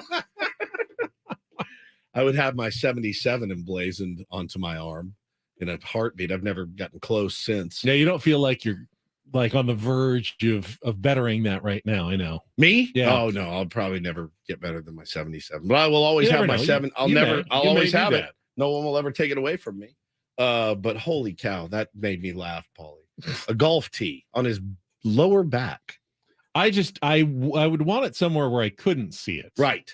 Because if I saw it, it would distract me and it would bother me. So it would need to be out of sight, out of mind if I ever got a tattoo. Are you looking up golf tattoos? Yeah. Hopefully. People have them? Yeah. There's a Put it in the chat. Yeah, it's on the chat. Sorry, radio. Silhouette of Phil Mickelson. Like golf. Ben Hogan. Just the word golf. Golf. There's Ben Hogan's swing. That's pretty cool, actually. That looks really good. That's amazing. All right. Well, there you go. We got through it, buddy. Live Tour logo. Yeah, Live Tour logo. Somebody's got the TaylorMade ball. Golf. This one just says. This one. All right. Well, anyway, we got through it, and now let's go to your sports. Yes, sports. So the Players Union actually has proposed adding an indeterminate number of seconds to the 15 and 20 second pitch clocks for the postseason. Now, when can Whether they it's 17 and 22 or 20 and 25? When can they lobby for this? Now, that's what they're doing. That's what they're doing right now because they haven't agreed. Tony Clark's talking to. Yeah, they agreed to it during the regular season, or they agreed that they couldn't basically stop it. And Rob Manfred implemented the pitch clock rule over the objection of a lot of players who have now, by the way. Even Juan Soto, who hated it, says, "Yeah, I've pretty much gotten used to it. I don't like having to rush up to home plate, but other than that, he said, I am fully used to the pitch clock." So my question would be, why would you change it now for the postseason? Are the players are going, "Hey, it's a huge moment. You don't want someone to feel rushed when the season is on the line, when the World Series is on the line." Not only that, my friend, but you don't want to see what we've seen. You don't want to see some umpire gets a buzz on his wrist in a huge situation, jumps out behind home plate, points at the pitcher, points up to the score box, and bangs him for a strike. You don't want to see it, man. Especially if it happened to be like the final out, strike 3 to end the World Series. Absolutely could happen. Or, ball 4 to force in the winning run in a critical Game 7 situation of the postseason. I agree. Now, we've barely seen any of that during the regular season. Happened a couple times in spring training. You still have a pitch clock violation. I think it's like 2 out of every 5 games has one pitch clock violation. And someone's assessed a strike or a ball. Usually it's an extra strike or a ball early in the count somewhere. I can't remember any time recently where, hey, ball 4 was just called on a pitch clock violation, or, an out to end an inning was called on a pitch clock violation. My proposal would be keep the rules exactly the same because everyone's used to them. Everyone knows them. But instead of assessing a violation on the first offense, give the pitcher or the batter, you get a warning on your first offense. And then you get the violation. So as long as no one's even been warned, there's no danger of a game or an inning or a critical moment ending on a pitch clock violation. You would simply get that warning, and then okay, now I've just got to make sure it doesn't happen again. But I think that would give you just a bit of a safety zone in the postseason if you added that one layer of just a warning, whether it's 1 per inning or 1 per game or 1 per batter, per pitcher. You get one warning before they start assessing the violation. Here's what sucks. You make all these changes to baseball, right? And everyone agrees to the bigger bases, the no shift, the clock, everything else. Then you have the extra inning rule. And then what do they do in the postseason? They say, well, we're gonna eliminate some. That's the weird part to me. You don't see a lot of, and Paulie, you were right. I mean, you don't see a lot of other sports grandly changing the rules for the postseason. If those rules were the only thing I can think of is like ties during the regular season. Obviously, you can't have a tie in the playoffs. I mean, in football, instead of a 10-minute overtime, they play in 15-minute overtimes, and someone has to win. In hockey, in the playoffs, in hockey in the playoffs, you go from a 5-minute overtime to you could play 4 overtimes. You just keep playing until someone scores. There's no shootout. There's no shootout at the end of the game. You're not getting rid of icing. They're not getting rid of the forward pass in the 4th overtime. Like, if the rules made the game, if the new rules made the game better, as you claimed that they did, and they would, and they have worked, they have sped up the games. Offense is up. why it's a weird thing to me that they now say, yes, I know we changed those games, but it's just for the regular season. Postseason's going to be. I'm fine with it. I'm fine with it. I also think that if you went away from the pitch clock in the postseason, people have gotten so used to it that they'd feel like the game was dragging on forever. If pitchers, I don't in know the postseason, I don't know that you would. I want as much as I can get. I think it would feel almost too slow. Maybe. You know, I was listening to Chris Ello saying, and he said, I went back and watched a game from last season, and I couldn't stand it. It took so long for the pitchers to deliver a pitch, and I've gotten so used to, hey, throw the pitch, let's get to the next pitch. Here we go. Let's play baseball. I don't think I can go back and you watch. Couldn't go back. He said, you can't go back and watch games. You know, from the last few years. They feel like they take forever for anything to happen. What was that video? I don't think you want to do that in the postseason. John Boy Media posted a video when this all started earlier in the year, and it was like an entire half inning took place in the span of like two pitches, 3 pitches. Most. It's true. But then if you change the rules because they're so great and it improves the game so much, I think you have to keep them. I think so too. Why then revert? I was all for giving him an extra 5 seconds. And Rob Manfred really doesn't want to. He wants to keep it. It's the players' union that says, let's give these players a couple extra seconds when so much is on the line in the postseason. Why aren't more people upset about the 3-batter minimum? That's one that I would do you asked me a couple weeks ago what I would camp outside for. That. Well, that was to speed up the game, and it doesn't speed up the game. No, the pitch clock sped up the game. The 3-batter minimum doesn't really do anything. So get rid of it. I agree with you. I would pick rid of it. I wouldn't pick it for much. I would pick it for that today. I hate it. I can't stand it. All right, that wasn't the only thing Rob Manfred had to say. He also talked about the Padres and their streaming television numbers. I think it's kind of interesting what he had to say there. We'll get to that coming up after a quick check traffic here on 97.3 The Fan.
Talking about some of Rob Manfred's comments over the All-Star break, just discussed the pitch clock and whether or not it's going to be implemented or changed at all for the postseason. He also was asked about the Padres and the Bally Sports and rights fees payments going away, and had a couple of interesting comments yesterday, Woods. He said that subscriptions for the Padres MLB produced streaming feeds are now well into 5 figures.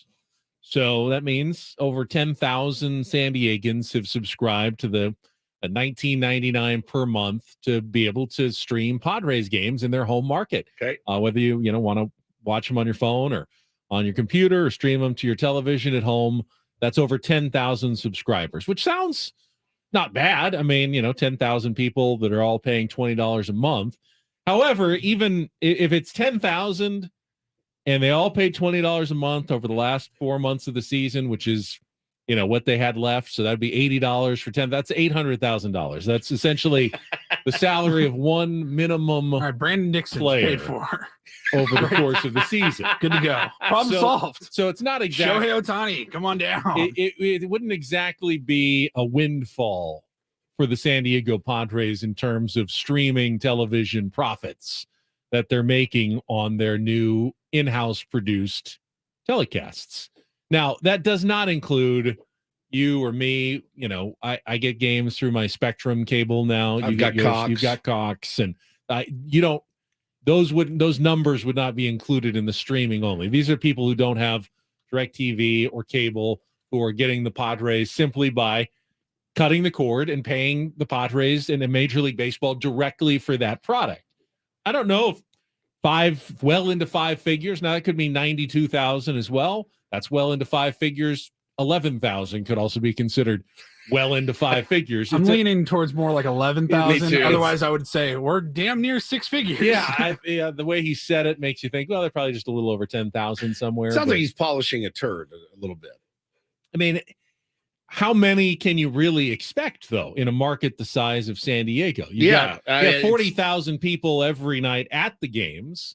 That's a good chunk of your Padres fans right there. And I know there are a lot of them at home, but my guess is at least 70 or 80% are still getting them on TV the way they normally did on cable, whether you're watching on Channel 4 or Channel 305 or however you're watching the Padres. And then you've added another 10,000 plus who are getting the feed. Brass tacks, though. Well, brass tacks, yeah, they're probably not making as much money as they were under the Bally Sports deal that they were getting from definitely. Almost certainly. Now, Rob Manfred also said they backstopped financially, any losses that teams have had. I don't know if that will continue in future years, though, whether they can count on Major League Baseball to supplement their media rights income, or whether that's something that Peter Seidler is going to have to continue or consider when, making out the player budgets for future years. Like, hey, we had this plan. We were expecting X amount. Now we're getting X minus 30%, based on our subscriptions and where it's actually coming in.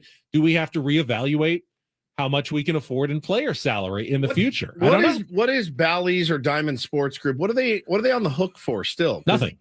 They're free and clear. They're bankrupt. They're done. I don't believe that they're going to pay any more money because they don't have the rights anymore. So instead of taking more money, there's no back contract. I don't think so. Yeah, I think. They made their rights fees payments until they stopped. And once they stopped, they took away the rights from them. But I don't think they can really squeeze any more dollars out of that turnip, as it were. So it's now up to the Padres to make their own revenue when it comes to rights fees. And I don't know what, they're getting paid advertising. See, now it's not just the subscriptions, but all the ads that you watch during the Padres games, that money that had been going to Bally's, all the commercials that you watch will now go directly to the Padres and Major League Baseball. So they're making money off of that, maybe more than they are in the subscriptions to begin with. From advertisers. So there's additional sources of revenue from their streaming broadcasts and from their television broadcasts. We don't really know what those numbers look like and how much never will. How much in the hole or how much extra Peter Seidler is making out of this. And you're right, we probably won't ever know exactly what the financial impact is. All we can see is, well, in the future seasons, is Padres payroll going up? Is it going down? Will it have an impact? It may, and we may never be exactly sure what that impact is. I will be honest, my eyes do glaze over a little bit when we talk about Padres financials because it seems like a futile discussion because we don't know. And like you said, we'll probably never know. I don't know what the ledger looks like in that office, and nor really do I want to. If he invited me up there to show me, I don't know. Here's the per capita. This is per capita. Woodsy, here's our deductible for this. So we're actually in good shape. So I think we're fine. I don't know. Sounds good, Peter. Yeah. Okay. I believe him. Look, they went into this season knowing this was a possible. This did not catch them unaware. No. That's what people need to remember. That it did not catch them. If they weren't worried about it, would they have laid out 280 for Xander? I don't think they would have. I really don't. I agree. I really don't. If you knew, because it was a coin flip whether or not Bally's was even going to make the first right. 100%. So it's not like they're like, oh, Bally's did what? They did what? They knew this was coming. There was some sort of planned preparation from it. All we can do really as fans is trust what our owner says, and I do. That no, we're going to be set up to compete for a long time. We're going to be in this thing. This is not a one and done type situation.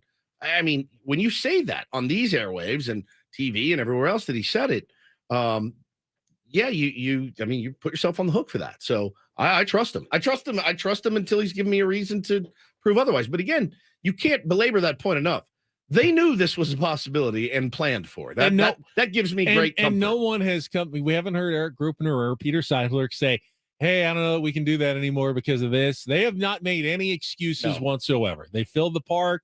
The people are paying good money for tickets, merchandise, concessions at the ballpark. The other thing is, no one's crying poverty. I doubt very much they're going to say, yeah, we're going to raise season ticket prices. Yeah, I know they raised them a little bit, and I think for a good reason. Great product on paper, but I don't know that they're going to go. Just so you guys know, season tickets up 200%. We're going to raise those for next year. I don't think that's going to happen. I've been wrong many times before. But if they come back and win the World Series, you can think about doing something like that. It's hard if they end up missing the playoffs, fizzling out, a disappointing season to justify that increase. I feel like that they knew this was coming, or at least the potential for it. All right, we get some callers on the line, including someone who apparently has a golf tattoo idea for me. Oh, good. So we should probably get to that. We'll take more of our look backs from the first half of Ben and Woods, first half of 2023 on the show as well as we continue our summer break week with Ben and Woods on San Diego's #1 sports station, 97.3 The Fan.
All guests on Ben and Woods appear on the Premier Chevrolet of Carlsbad fan hotline. Save money the right way with Premier Chevrolet of Carlsbad. Visit them today in the Carlsbad Auto Mall. Chevrolet, find new roads.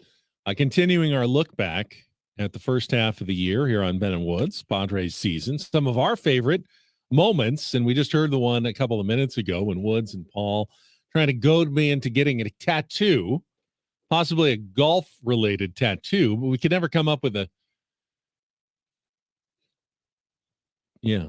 or like a golf tee, like a tee. Yes, a little tee. Where would you put it? The lower back, right here. A tramp stamp.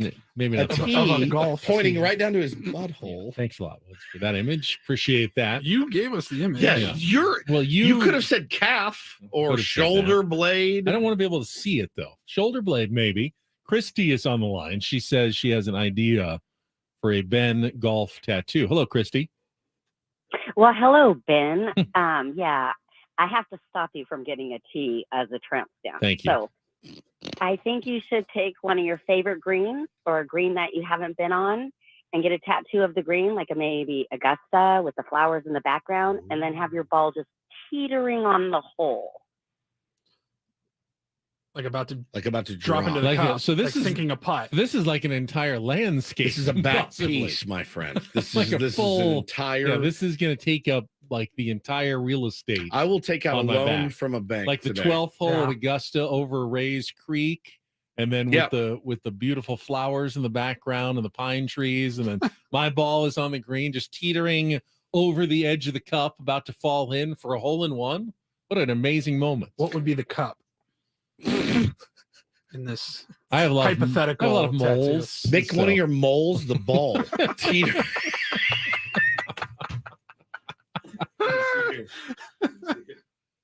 Back moles. Yeah, you do. Yeah. Got anything we can work with back there? Yeah, There's a lot of balls on this green. The dermatologist playing an 8. Just took 2 of them off the other day. So we can work with that. Actually, we can work with your moles as balls. One of your moles as a ball is spectacular, and then you cover up the rest of your moles with a giant back piece. Better than your nipples as balls. That's exactly right. Tiny little nipples. What is happening? No, that's I like that. I like that. All right. Do we have any other moments that we can get to after a little check of traffic so that we can get off of tattoo talk with Ben? I'd appreciate that. Ball moles. We'll be back after Mole traffic balls. here on 97.3 The Fan. From the Premier Chevrolet of Carlsbad Traffic Center, part of the Premier Auto family, here's Kelly Danick. Traffic is sponsored by 7-Eleven. A lot of activity on our roads this morning, guys, or inactivity if you want to count this stalled big rig that's causing some major problems along northbound 15 just past the 8th. They've issued a traffic alert because it is blocking middle lanes. Maybe they have to run a break to clear that, but we want to avoid that. Also, northbound side of the 805, just past the 15, we have reports of some debris in lanes. Another traffic alert on the Silver Strand. This is heading northbound. Those lanes are blocked. The Coronado Cays will occur a motorcycle accident. Traveling on the southbound 15, right before Ocean View, collision over to the right shoulder. Looks like they're still carrying an accident on the northbound 5, just past Balboa. It's in the center divide. And on the coastline, Cannon Road on-ramp to northbound 5, getting reports of an accident involving a couple vehicles there over to the right shoulder. Small cherry Slurpee drinks are only $1 at 7-Eleven. It's a drink so full of bold, fruity flavor. That's the amazing price. It's just the cherry on top. Stop into 7-Eleven to get any small Slurpee drink for $1. Slurpee, anything flows. I'm Kelly Danick with Ben and Woods, San Diego's #1 sports station, 97.3 The Fan. Ben and Woods summer break continuing here on 97.3 The Fan.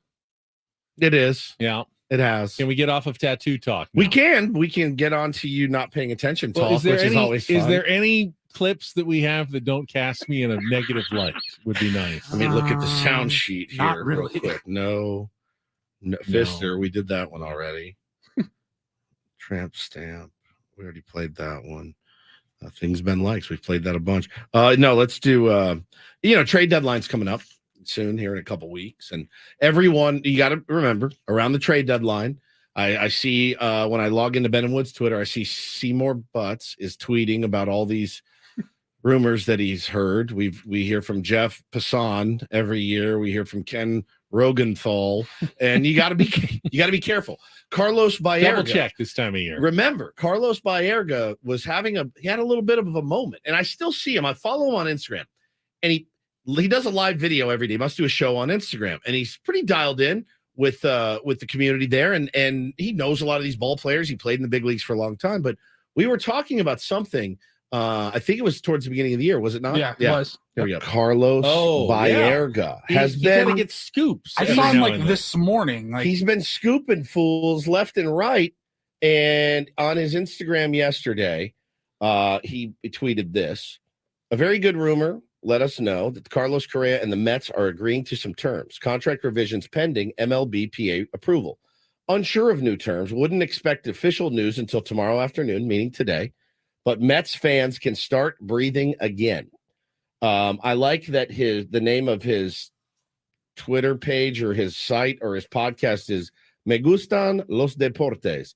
I like sports. Simple, but effective. Very effective. Carlos Baerga, former Padre. Yeah. He played here? 33 games. I thought I remembered it, so I just looked it up.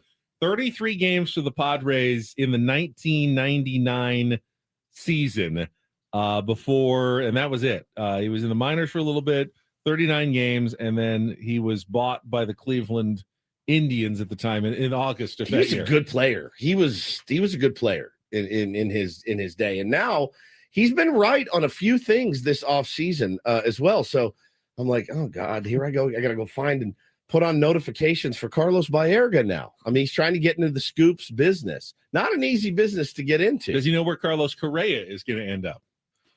For sure. I mean, it was like 5 minutes of me explaining it.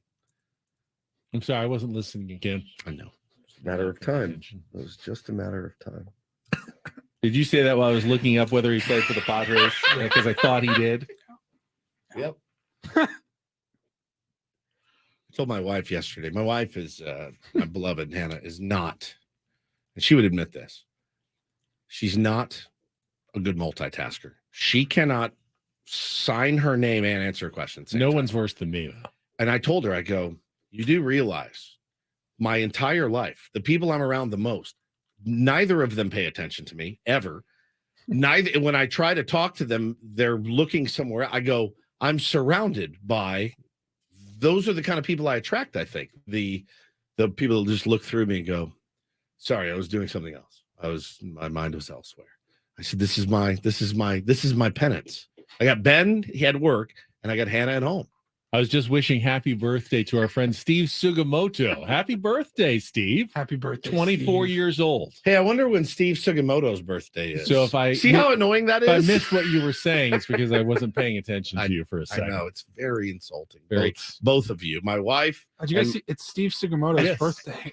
Oh my God, it's Sug's birthday today. Hey, it's always good to repeat things on the radio. We're taught that. Like, hey, repeat it 3 times and then a couple of times more just to make sure your message got through. You're right. Because not everybody listens as closely as you do, Woods. I'm so glad that you hang on every word, man, that I say and that Hannah says, and that Paul says, and your kids say. Every single word all the time. Whilst cooking dinner. Of course. And working on this program. And rewatching Good Will Hunting for the 79th time. That's exactly right. You can do it all at once. I can do it all. An amazing I'm detecting some sarcasm in your voice. Sarcastic. Benjamin. That is absolutely true. You're very good at Jeter doing says many things at once. Jeter says in the chat, it's Steve Sugimoto's birthday today. Yeah, Steve Sugimoto's birthday today. Happy birthday, Stevie. Shelby says you subconsciously look for people that treat you the way your parents did. Oh, that just got deep. I got therapy today. Maybe I delve into that one. What did Gary do? Did he not pay attention to you? It seemed I feel like that's not Gary. He did, but my mom is distracted a lot. So I don't know. It's weird for somebody with ADD and ADHD. I can focus in. I can do a couple things at once. I can write in the chat, respond to your comments, but listen, not everyone has that, and that's my cross to bear, and I bear it every day, all day. Sorry about that. It's all right. I don't mean to make your life harder. No, I really don't. You make my life easier. That was fantastic, though. I wonder if he knows where Carlos Correa is going to go.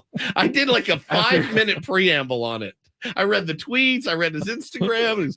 I wonder. I do remember. I was looking up very intently on Carlos Baerga's history with the San Diego Padres. That's the San Diego newsman in you, that you have to make a San Diego connection. I was looking for one for you this morning for the Rabbit Hole and Leslie Van Houten. I could not find one. So I noticed why I didn't make many big waves around San Diego. Not really a San Diego connection. with Leslie Van Houten.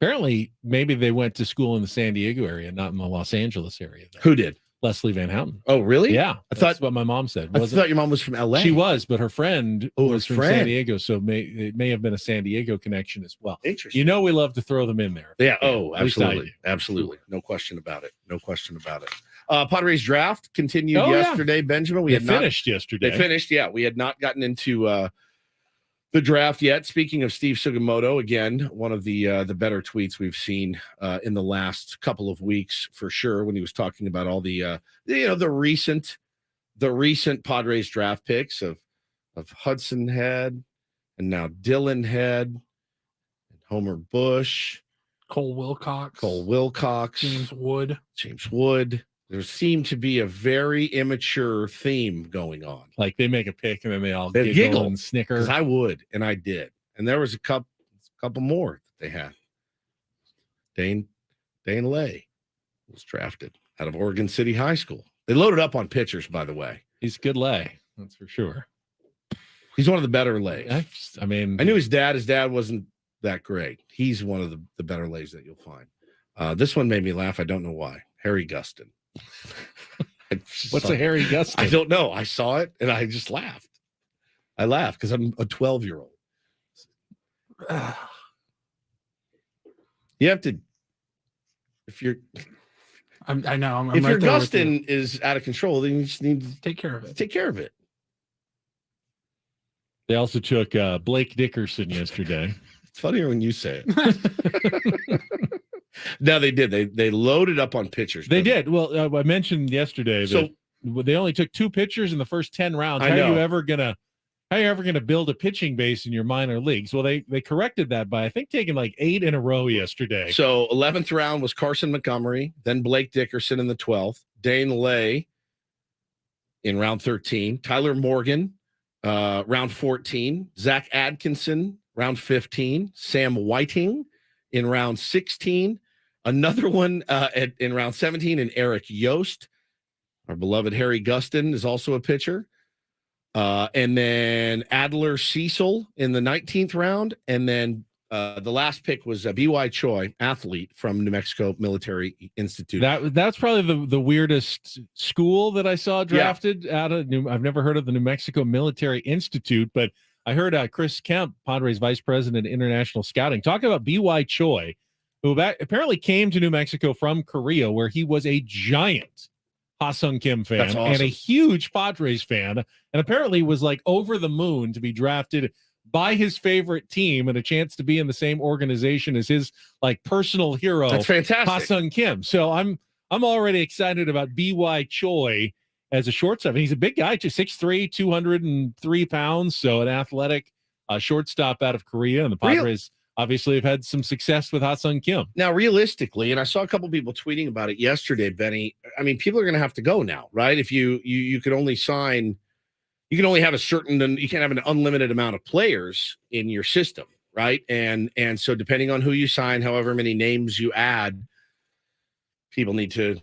be released and things like that. That's the tough part about this. Well, they've also gone on and signed at least half a dozen or more undrafted free agents. Now, the draft used to be like 60 rounds. So now that it's only 20, you're not loading up your system with as many draft picks as you used to be. So you can just, hey, maybe you only sign another 15, 20 guys, as opposed to where it used to go, what was Mike Piazza, like a 57th round draft pick, something like that.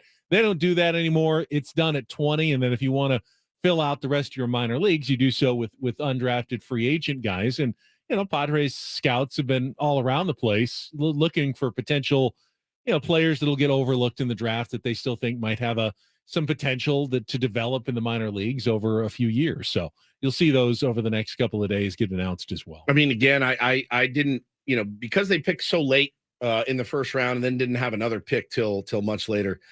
Again, the mentality I think of most Padre fans out there right now is, okay, great. What can we do to improve this team? Now at the deadline, none of these guys are those guys, and no draft pick is going to help their team this year at all. It doesn't matter if you're Paul Skeens or Dylan Cruz or anybody else. I've heard thought that Paul Skeens could come up and help the Pirates right away. That he is basically MLB ready. There's not much that he can. I mean, he needs to learn in the minor leagues before they bring him. It's happened, yes. Yeah, well, yeah, it's happened. It's happened a few times. He would be okay. Maybe he's the outlier then. God, can you imagine? Get that kid locked down in the bullpen in September. Certainly not like I mean, like Dave Winfield came right up to the big leagues, but that was 1970s. Right. It's different game now, and I think there's more to learn. Never played a minor league game, right? Never once in his career played in the minor leagues. What a G. Nowadays, there's so much more to learn. You know, all the nuances, the everything, just the pitch calm, everything. You just want to get used to it in the minor leagues a little bit, but they do say Skeens could get up pretty fast. All right, we got 1 hour to go. Paulie's got some headlines with the Reindl Report. Get to that and more coming up next on San Diego's #1 sports station. Phone call interview. Oh, I love this. 97.3 The Fan.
I think everyone wants their team's players to perform well in the All-Star game. No question about it. You just don't want them to embarrass themselves. Correct.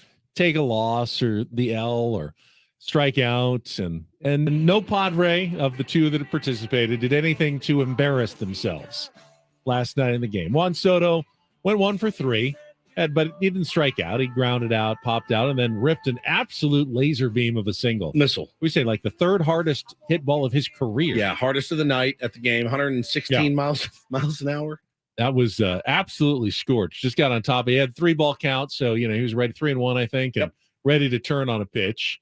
And then Josh Hader, he didn't have the cleanest of innings, gave up a lead single, a pop-up, and then I think Brent Rooker scorched one at third base, but a nice play. I don't know who's playing. Austin Riley. Austin Riley made a nice play and then picked off Whit Merrifield at first base for the quick double play. But Pete Alonso made a nice pick over there. He did. But the only thing he can hang his hat on, he had two Ks, lost in the dirt. He wants to get the hell out of Seattle so bad.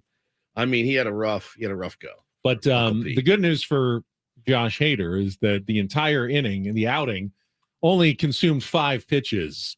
So he still kind of gets the whole break to pretty much rest his arm, other than a little warm up and 5 pitches. He might have tossed a few pitches on the side anyway, just to keep fresh during the All-Star break. So it's not like Craig Kimbrell, who came in and had to labor over a 30 pitches, man, in the 9th inning for his own manager, Rob Thompson, just happens to be the Padres' next opponent. Now, I fully anticipate Craig Kimbrell will be available on Friday. He'll be good to go if needed. But at the same time, if you had to give me my choice, I'd rather have my player have an outing like Craig Kimbrell, 5 pitches rather than 30 pitches in the All-Star game. Talk about the way the game started last night with 2 absolute missiles tanked, one to right.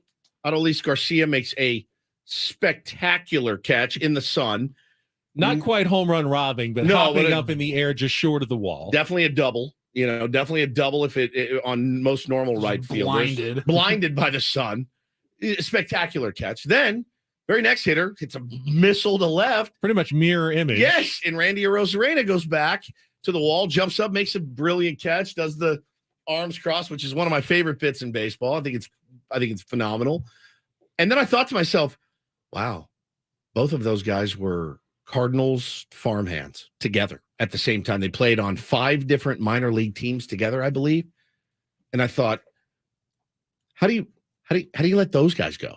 Like, I would love to go back and look at the trades and how that worked out. As Padres fans, we know that you let guys go, and sometimes you regret it. But the Padres aren't the only ones who have gone down that road. That's such a huge one. I mean, both of those guys are monstrous baseball players, like really, really good baseball players on multifaceted baseball players. Good defense, good hitting, good power, clutch, the whole thing. Like, those are 2 really good players.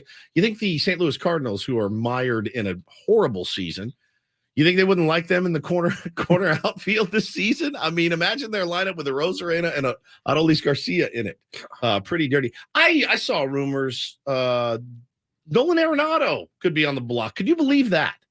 Is that something you buy into?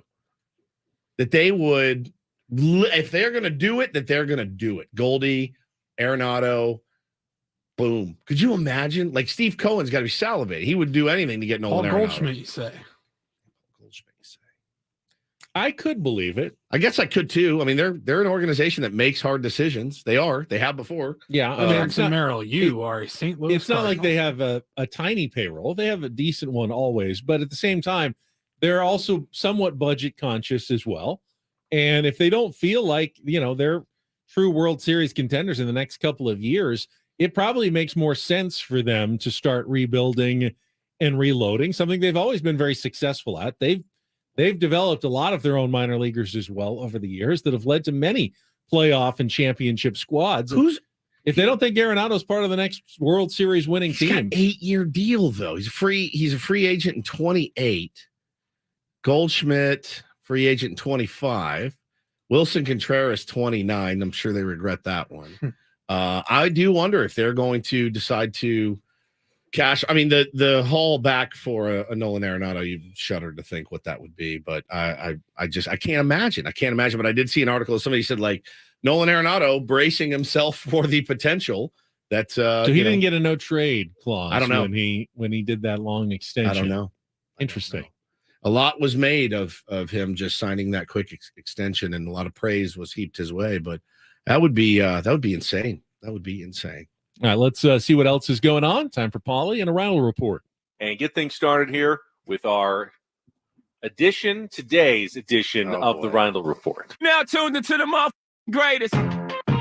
Welcome to the Reindl Report with Paul Reindl. Hi, Paul. All right. 2 stories from the world of sports that we haven't gotten to yet. We'll start off in Major League Baseball. And 1 story that you didn't know you needed. Are you laughing, biatch? It's the Reindl Report Hey, Paul, how you doing? Okay, how are you? on 97.3 The Fan. Are you ready to bless the mood? I need some help, please. That was good. Can I get a yeah? Oh, yeah. All right. All right. Gentlemen, we will start with the sportiest news of the Reindl Report. Shefty bomb earlier today from Adam Schefter, ESPN. In the world of football, it has been decided the New York Jets will be the team featured on HBO's Hard Knocks this summer. Just one knock. Hard Knock. It's the Jets. So we talked about it a couple weeks ago. All speculation pointed to the Jets being the team that was going to get picked based on all of the criteria that goes into it through the league and through HBO. It's first-year head coaches, those teams are eliminated. Teams that made the playoffs last year or the year before that, they're out. And a team that's appeared in the last 10 seasons. So that Have they not? Now left 4 teams. I swear I thought they were just on. The Jets, the Bears, the Saints, and the Commanders. It's a motley crew to choose from there. Now, the Jets head coach said his team did not want to be featured on the show, but too bad. They were last on Hard Knocks in 2010. No, so over 10 years It's been ago. a while. Man, last year was the Lions. I don't think and I they can did watch. the Arizona Cardinals No? had the in-season edition that they've been doing. But I don't think I can watch. it's New York. Aaron It's the Rodgers Jets. has become It's Aaron Rodgers. kind of insufferable, even in small doses. He's interesting, though. He's interesting, but I feel like this format, when you're going to have to fill an hour, He's never every been on, week, right? He's never been on. He's Hard never Knocks. been No. on. I just feel like it's going to be too much Aaron Rodgers for me. No, maybe they'll find other characters that make it interesting You always and compelling. get that but third string guy that's fighting for a spot that you root for. It's wild when you watch that show and you actually watch it. When I watched the Raiders episode, I mean, I was like, man, I love Carr, dude. What a great dude. Cleveland What a- episode got Cleveland me. got me. Like, you just really start rooting for these guys. I'll probably watch some. There's a series I'm more interested in. It's that quarterback series that Netflix is doing. Yeah. I saw a little teaser from that They yesterday just put out a trailer for that. with Mahomes and Max Crosby from the Raiders. Awesome. Looks awesome. I didn't see the teaser. I saw the concept. Looks and they're awesome. following around like Marcus Mariota, Patrick Mahomes, one other quarterback. Is it Josh Allen? Josh Allen, maybe? Just the kind of behind the scenes life of a quarterback. It's fascinating How to it- me. How are they going to keep it from being incredibly boring? Like X's and O's stuff. It just feels like what quarterbacks do is sit around watching tons of film on opposing defenses, like hours at a time. I mean, when Phillip Rivers was living in San Diego and commuting up to LA, he tricked out he had a Conversion van, so he could be in the back just studying film on the entire drive Well, I up mean, and down every single day. I guess the same thing could be said for Full Swing, right? You're just looking at different golfers and how they go about their business. But I was riveted. I mean, if we get inside these guys' lives a little bit, that could be interesting. I'm fascinated by the position. It's a catcher, quarterback, so much to know. With golf, though, they're traveling different tournaments, different environments. They're getting on with the live football stuff. Players, it's like, okay, we're at the facility again today, and we're going. Here's Patrick doing squats, and now we're he's back- doing deadlifts. And now we're back at the facility, and we're getting treatment. And Here we're he is watching throwing film, a ball through a and tire. we're going out to practice, and we're eating, and We'll we're going see. home. Let's. I'll give it. Let's keep an open wait. mind. I'll Let's keep an open wait mind. until we see it. We may love it because Netflix. You got to give them, man. They do a great job They do. on those. They do. They really do. Keep an open mind. Yep. Trying to pull up exactly. Not like we who's don't on need the content. You know what I mean? Like we absolutely need it. All right, we will move on to the phone call that we wanted to play. Is it Kirk Cousins? Was Kirk Cousins the last one? Is that right? Yeah, Mahomes, Kirk Cousins, Marcus Mariota are the 3 quarterbacks featured in the series. Just got a little more boring. I did. Sorry. That I was like on the fence, and now I'm not so sure. All right, so Deebo Samuel. We go back to January, NFC Championship game, 49ers and Eagles. And Philadelphia just absolutely demolished San Francisco. 31-7 was the final score, but that's because they were already down a quarterback, and they had Brock Purdy in there. And I'm looking at the box score. He went 4 for 4 to start the game before he was knocked out and did not play. Josh Johnson, our buddy, our beloved, one of our first guests.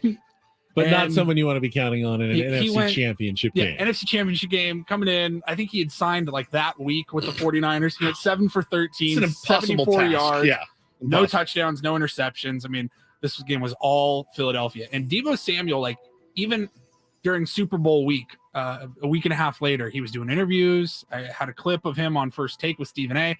All he could talk about was, that NFC Championship game. Like, man, I've talked to Kyle Shanahan. Like, if we just had one other quarterback, if one quarterback could have been there, we could have had this. We could have had them. Josh Johnson's like, cool. Yeah, right? By the way, that's a horrible take by Deebo Samuel. Yeah. Yeah. Just to think that any quarterback, including the very last pick in the draft, who is a rookie, is worth 24 points in one game. Correct. There's no way that one player is worth a 24-point swing. Especially somebody that would have accounted as a backup. I don't care if you go from Josh Johnson to Peyton Manning in his prime. You're not affecting a game by 24 points with one player going out. Now, that's a 7 points, a touchdown, a key play here or there. Absolutely. You're getting away from the point. Up on a tangent. Yes. Let him Sports. go. He's cooking. He's cooking. I understand. Cooking right now. It's a bad take. Point being, though, Deebo Samuel, that's all he could talk about was that game. He could not, and it was fresh in his mind. It's been a few months now. So he went on CBS Sports Radio a couple days ago with Zach Gelb. You hear him on our station in the evenings occasionally. And about 3 minutes into the interview, they start asking him about the quarterback situation for the 49ers. And that leads to questions about Philadelphia. And just listen to how this plays out. So you think he has a future in San Francisco, or he has to go somewhere else to be a starter with what That Brock's is not my call. Gotcha. Deebo Samuel here with us. Well, something that is your call. I saw what you said about the Eagles back at the Super Bowl at Sirius, where if Brock Purdy didn't get hurt, you guys would have won that game by double digits. Why would that have been the case? I don't know. That's old. So do you not still believe that? I mean, I do, but I mean, we're not. That's like we're not gonna keep talking about it. I mean, I said what I said. Gotcha. So then what happens this year when you play Philly on December 3rd? I don't know. Just wait till week 13, 12, whatever week it is. We'll show you. Well, then you know how that's going to go down. You're going into Philadelphia. Those fans are going to be booing you loud. You have a message for Eagles fans? So I was just going to point it out. Listen to him. He going, hey, he's calling for somebody. Right. While on the phone. Well, then you know how that's going to go down. You're going into Philadelphia. Those fans are going to be booing you loud. You have a message for Eagles fans? Hey, guys. Yeah? All right, we're good to go. Is this Deebo's mom? What do you mean? We have Deebo on right now. Yeah, I know, but we're going to head into camp right now. Oh. Are you serious? Okay. Thank you. There you go. Bye. Deebo Samuel doesn't want to answer a few questions. Are you serious? We got hung up on because all we did was ask him about the quarterback situation and then Philadelphia, and we got hung up on by Deebo Samuel? That's a joke. So that was obviously 49ers PR stepped in, took the phone. Hey, guys. Hi, we're good. We're good. So thank you. It's going to be booing you loud. You have a message for Eagles fans? Hey, guys. Yeah? All right, we're good to go. Are we? He's like, yeah, I know. We're on. What do you mean? We have Deebo on right now. Yeah, I know, but we're going to head into camp right now. By good to go, I mean Are you this serious? interview Okay. is over. Thank you. There you Thanks, go. Bye. Bye. Thanks. Bye. He's going, hey, I'm done. I'm done. This is not going well. Spectacular audio. I hope that never Thanks, happens. bye. It was a very uncomfortable interview from the start. It really was. The whole interview was about 4 minutes because Deebo didn't sound really like he wanted to do it, and that's never fun. We've been there. Most of them. It's no fun interviewing someone who doesn't want to. It's the worst. There's nothing worse. You're like, all right, man, just go ahead and get on with the rest of your day. We're good. You see him occasionally, like the losing coach at the Super Bowl. You sit there, it's somber. The answers are short. It's never a lot of fun. But you sometimes, as a professional athlete, you do have to do it. Sure. Well, you agreed to it. Yeah. Said I'll go on with you guys. They didn't force him to do it. Finally, this headline from the UK reads: Nurse fired after patient died while having sex with her in his car. In his car. So a British nurse lost her gig. Okay. She was having a secret affair with a dialysis patient. And this was all discovered after the patient passed away. Was he supposed to be getting dialysis at the time? And he passed away. Exertion. He actually passed away last year, but this is all coming to light now. It happened in Wrexham, Wales, in a parking lot of the hotel.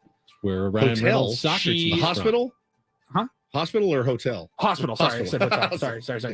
What? So the 42-year-old nurse failed to call an ambulance after he had a heart attack in the back seat of the car. All right. So she and him are doing the thing, and they've been having this affair, and they're in the car because you can't do it in the hospital bed. That would raise eyebrows, right? And so they go outside, and he's just obviously into it, and he's so into it very into that it. he drops dead. Or he dies, or he loses consciousness, and she does not call for help. She panics. She panics. She had a panic moment. And she's like, I killed this guy. Wow. This reminds me of that story. Now, remember the husband who was caught cheating? Well, it's not illegal. I mean, maybe it's immoral, but is it Was he really, the bowling is coach? it illegal? Yeah. Is it illegal to have an affair with a dialysis patient, or is it just frowned upon? Yeah, I don't know their marital status or whatever. So she was supposed to call an ambulance. Yeah, and she did did not. it. She could have saved him. She called over a colleague to come help. She is a nurse. The colleague instructed the nurse to call for an ambulance. She did not. Wow. She instead waited for her colleague to call the ambulance themselves. And when they finally arrived, the man was dead. It was too long. He was dead in the back of the car with his pants down. Yeah. I I just found him like this. I have no idea how this happened. According to reports, I was walking by, I looked in, and I saw Fred in here, and he had his pants down. In my car. In my car. When I got in my car. He died from heart failure and chronic kidney disease triggered by a medical episode. He went out on top, though. Maybe not. Never know. So she didn't even call for help. She didn't call the ambulance. She then lied about her relationship with the patient.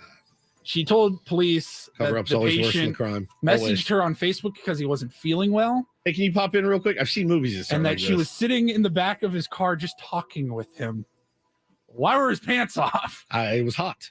He was hot. He was warm. It was very warm here in Wales, and he removed his pants. He's also under the influence of several narcotics that we've had to give him for his pain. So that's why he took his pants off. Am I free to go now? Can I go? Thank you, Paulie. You're welcome. Good edition of the Reindl Report. Very salacious Thank you very indeed. much. Very, very salacious. I got time for some phone calls if you want. Final segments of Ben and Woods, 833-288-0973. Been talking about the All-Star Game. You had any thoughts on what you saw last night? You can join us as we wrap things up on a Wednesday on San Diego's #1 sports station. Back after traffic here on 97.3 The Fan.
This hour 97.3 The Fan is brought to you by Hint Water. Hint Water, delicious fruit-infused water with 0 sweeteners, 0 calories. Hint's 25 flavors include blackberry, coconut, and blueberry lemon. In stores or at hintwater.com. To fill some time, why don't you read all of the flavors of Hint Water? What did you give us? Blackberry, coconut, and blueberry lemon. That leaves us with 22 other flavors to account for. Grape, orange, cherry, strawberry, lime. Would be that would have been a good prank promo for you to read. All of the Hint Water flavor. Ben's like, what in the hell is going on? Blueberry, blackberry, boysenberry. Just ripping through all of the Hint Water flavors. We got some callers on the line. We wanted to take pine. Yes. Grape, passion fruit, orange, guava, pineapple, peach, peach, raspberry, strawberry, lemon, coconut, cherry, blackberry, blueberry, lemon, watermelon, pineapple, black cherry, clementine, crisp apple, cherry, peach, mango, lemon, raspberry, strawberry, kiwi, or mango. Okay, why is it crisp apple? Because none of the other Soggy flavors apple didn't sound good. None of the other flavors. Mealy apple. Yeah, it's really cool. It tastes like when you bite into a mealy apple and it just explodes in your mouth. It's my number one. None of the other flavors had a qualifier. That's true. It was firm blueberry, ripe pineapple, juicy watermelon. But crisp apple, tart lime is the only one with the qualifier. Why? Why? Just couldn't be apple. I was gonna get this, but it's that I know it's that mealy apple that we can't just call it apple. Maybe what is it? Crisp apple? Crisp apple. Well, maybe it's a play on apple crisp. No, this is water. Water with chunks of apple crisp in it. This is another really good idea. Now we're talking. Him reading 40 flavors would have been Paulie just did it. It was great. It was fantastic. But you coming back from break, like Hint Water has many flavors like blackberry, boysenberry, peach, crisp apple. I'm kicking myself right now. Damn it, idiot! Well, just wait until a little bit later when I read you all the South Norte tequila cocktails. Oh, I know. Available. There's a bunch in there. Let's go to the phones. Let's go to Michelle. Michelle, you're next up with Ben and Woods on 97.3 The Fan. Good morning. Hey, good morning. I really enjoy your show. I Thank usually you. listen to the coach, but I've been listening to you for the past week, so I'm kind of addicted to you.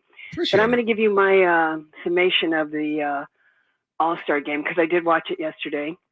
But they kind of remind me, the players, everybody on the team, overpriced, over-animated, cocky players that when they get together, they don't really accomplish much. Except for that one guy that got that 2-run homer. That was the Elias Diaz. Yeah, Diaz. Because he's older, never had that opportunity, couldn't walk around thinking that he's like Mr. Macho. And here he does what nobody else did, accomplish something. And that kind of wraps it up for me because 3-2, I'm glad that the Nationals won because I'm a big Padre fan. But in my estimation, in order to get a group of people that are heroes, or like Manny says on the back of our baseball cards, it's still hard to get people to play. Michelle, game. and I appreciate the call and I appreciate you getting addicted to the show. We love to hear that. I think you're misinterpreting, though, like Manny's comments as arrogance or not being a team player. When you say, Manny says, hey, look at the back of our baseball cards. That I think that just is trying to lift up he and his teammates going, sweating. This is what we've done in our career. In baseball, that's incredibly important in predicting future success. You got a guy who has a track record of doing good things. They can expect that, as we have seen with Manny finally in the last few weeks, he's playing like the way you expect him to play. And that's a good thing. I think you want players who have that confidence. If you have a team full of Elias Diaz's, it's a great story. It absolutely is. And I was happy for him. It's a great moment. You're not going to be a great ball club, though. If you have all you have are the underdog plucky guys, all right. You need some star power. You need some superstar players. And with superstar players comes that confidence, that swagger that you usually see in really good teams. what I found in my life, the people that don't like that confidence, and I'm speaking for myself, actually. I've never been that good at anything to be that cocky about. Never. I've never had that ability. I'm a very average radio host. I'm a very average husband. I'm a very average father. I'm a very average guitar player. I'm a very average baseball player. I'm a very average golfer. I think you're overselling some things and underselling others. But go ahead. You're a really good dad. I think you're a really good pump radio your chest host. out about that. I lose my mind. I don't know that you're at even my an kids. average baseball player, but that's okay. For 48 years old, really good. You're no, really I mean good I have radio been in host. my whole life. Average. In your okay, that's what I'm saying. I'm not an average. Like I've always been average. When I played in high school and I played Little League, I was below average probably. Okay. That's what I'm saying. I'll strike your ass on 3 pitches. I won't even think twice about it. Well, I'm a very below average baseball player. What I'm saying is though, I've never had that thing that I was so good at that maybe I could puff my chest out a little bit about, right? And I don't know, man. I hear things like that, and I respect people's opinions. Certainly. That being said, though, like I don't like the constant looking back to the players of yesteryear. You telling me there weren't some arrogant, absolute turds that played baseball in the 40s, the 50s, the 60s, the 70s, the 80s, the 90s? Yes, there were. Ted Williams was one. He was very arrogant.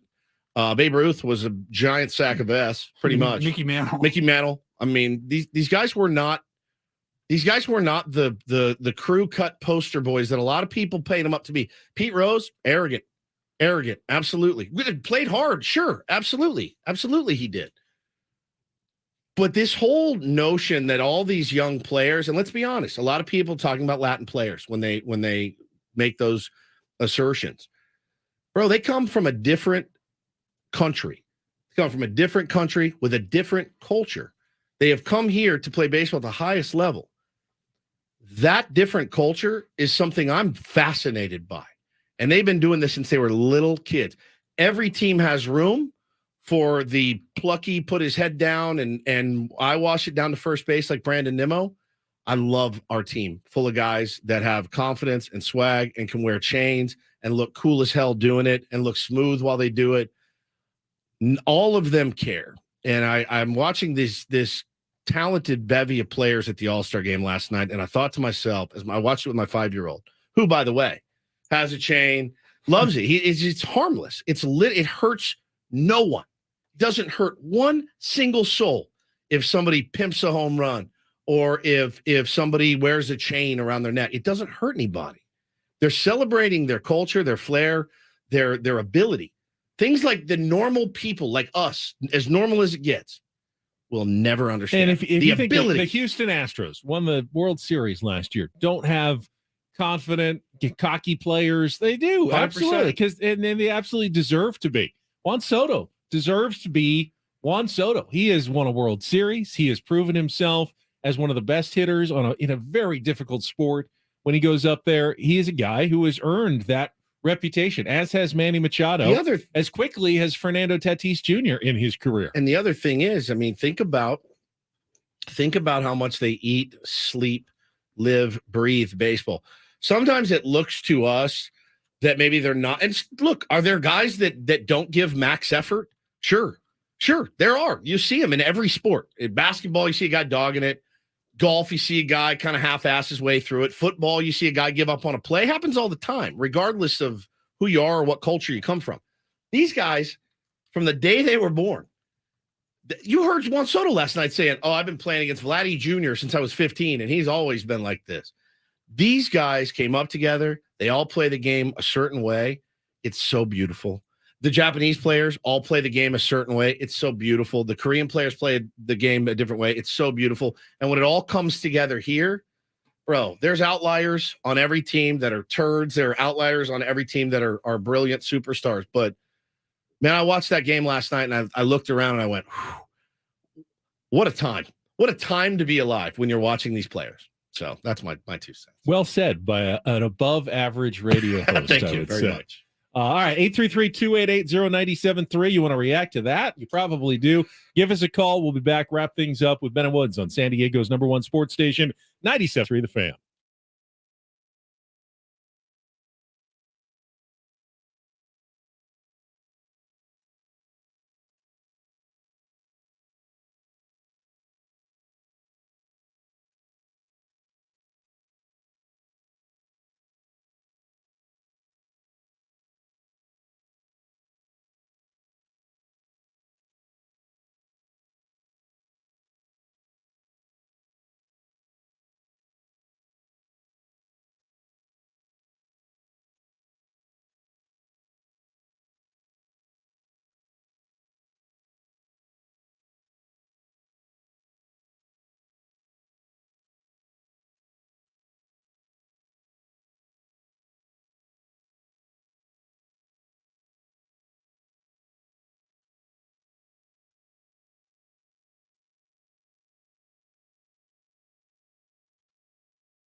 This hour on 97.3 The Fan is brought to you by South Norte Tequila Cocktails. Real tequila, real juice. Savor South Norte Premium Tequila Cocktails. I will now list some of the options.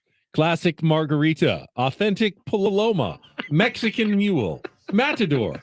Available at Stater Brothers, Ralph's, and more. Now I name every store they're available at. You left out a bunch of stuff. For less. Alpha Beta. Piggly Wiggly. So we just had a caller, and you had a great response to what she was talking about from the All-Star Game and how she kind of, I think, perceived star players in baseball maybe being too full of themselves. Is that what you were kind of getting? That, and it kind of brought to mind what I feel like is one of my most confident sports opinions that I have, that is debated across the spectrum in every sport: basketball, football, baseball, whatever. But one of the opinions that I am supremely confident in is that today's athletes are way better than the ones from 20, 30, 40 years ago. No doubt. You may have nostalgia for the way the game was played. You may think maybe it was even aesthetically more pleasing. But if you put today's baseball players onto a diamond against guys in the 50s, they would wipe the floor with the guys from the 50s. If you put one arm, if you put basketball players from today, even the worst NBA team, against a group of all-stars from the 1950s, they would wipe the floor with the guys from the 1950s. By 80 points. In football, if you put an NFL team today against an NFL team from the 1960s, it would look like they were playing a college team. It would be 65-3. The athletes of today don't even compare to what they were. It's not close. 50, 60 years ago. You can't compare eras in any sport. No, it's a feudal with any real analytical methods. Like as great as Ben Hogan was at golf. Well, his average drive was like 245 yards. I mean, it's not even close. And I understand there's improvements in equipment, nutrition. Maybe if Ben Hogan was born today and had the advantages of today's athletes and the technology and the training and tools and techniques, he might be just as great as he was in the past. But if you're just telling me that, the guy who played that game 50 years ago could jump onto a field or a court and do what they used to do, they couldn't. Ellie De La Cruz stole second, third, and home the other day. The last red to do it was Greasy Neal in 1919. Let's put those two in any sort of competition. You can put them in a hot wing eating competition. De La Cruz is going to smoke Greasy Neal, whoever he is. Running, hitting, throwing. He throws 100 miles an hour from third base. He hits the ball at an average exit velo of 100 plus miles an hour. He's as fast as a gazelle. He's wiping the floor with Greasy Neal, Joe Jackson, name them, anybody. You may have loved watching basketball, like John Wooden, UCLA, 1970s, making 5 crisp passes into a post guy who makes a great little spin move. Today's guy, they're blocking that shot. They just stand there, they jump, and they block it. It doesn't matter what they do. What it really boils down to is this. I mean, I grew up, I started watching baseball in about 1985 when I was 10. I got really into it. And I've seen a lot of guys come and go. And I've seen a lot of different style of players come and go. There's room to be a Ken Caminiti fan and a Manny Machado fan. I'm a fan of both. I love them both. Love watching both of them play. Love what Cammy brought. There's room to be an Edwin Diaz fan and a Trevor Hoffman fan. Right? Love what Trevor Hoffman brought to the table. Love what Edwin Diaz does when healthy. There's room to evolve. There's room to see something. You may not like how they carry themselves. That's okay. And again, there's more information out about these players now. Their entire lives are under a microscope. When in 1955, Mickey Mantle was at Toots Shor's restaurant with 2 waitresses under the table and a bottle of whiskey in his hand. You can't do that now. It's not going to happen. Like, you can't, these guys, for the spotlight that they're under and the money that they make and the money that they generate, think about what they make. So imagine, like, oh, that guy's way overpaid. What do you think he generates? What do you think they generate for the day? If you're going to pay a guy $30 million a year, what do you think he generates for his ball club? A lot more than that. LeBron James is underpaid. He's underpaid at $50 million a year. There is no question. He's worth $400 million a year. They're paying soccer players $100 million a year someplace. You know why? Because they make $500 Whatever million. Shohei Ohtani gets on his next contract, he will be underpaid. There's no doubt. And again, what he's going to not only what he provides on the field, but what he provides in jerseys and marketing and advertising. I mean, it's through the roof. It's okay to like certain players and not like certain 100%. players. We all do that. That's part of being a sports fan. You have your favorites. You have guys who get under your skin. But ultimately, I have an incredible amount of respect for just about everybody who puts themselves out there as a professional athlete right now. The pressure, the spotlight, everything that goes along with it, it's harder than it's ever been. It's harder than it's ever been. Yeah, they make great money now that they didn't make before, but they absolutely, I think, earn that money, and they're worth that money. I'm watching last night Camilo Doval throw 102 on the black. You know who never saw 102 on the black? Babe Ruth, Lou Gehrig. Never saw it. I was talking to my dad about it the other day, and I said to him, I go, so I'm watching, it's a stupid anecdote, but it makes sense. So I'm watching the movie Major League again with my son. Wild Thing takes the mound, gets on the bump. Two guys stand. All right, let's see what you got, kid. Throws right through him, breaks the sign. How much? 96. And he goes, you better teach this kid some control. He's going to kill somebody. Now they'll be like, all right, thanks for coming out, Wild Thing. Good to see you, pal. Appreciate it. Yeah, we got 14 other guys that throw 96 and higher. It's different. Things have changed. It's the dumbest anecdote, but I go, Dad, when I was growing up, it was, and now people do. Why can't you be more like Nolan Ryan? I'm like, there was one guy that threw 100 miles an hour when my whole youth in 15 years was one guy. I never saw J.R. Richard pitch. Apparently he threw 103. I never saw it. I saw Nolan Ryan throw 100 and I went, woohoo! And you'd have maybe one guy on your team that could touch 95. One.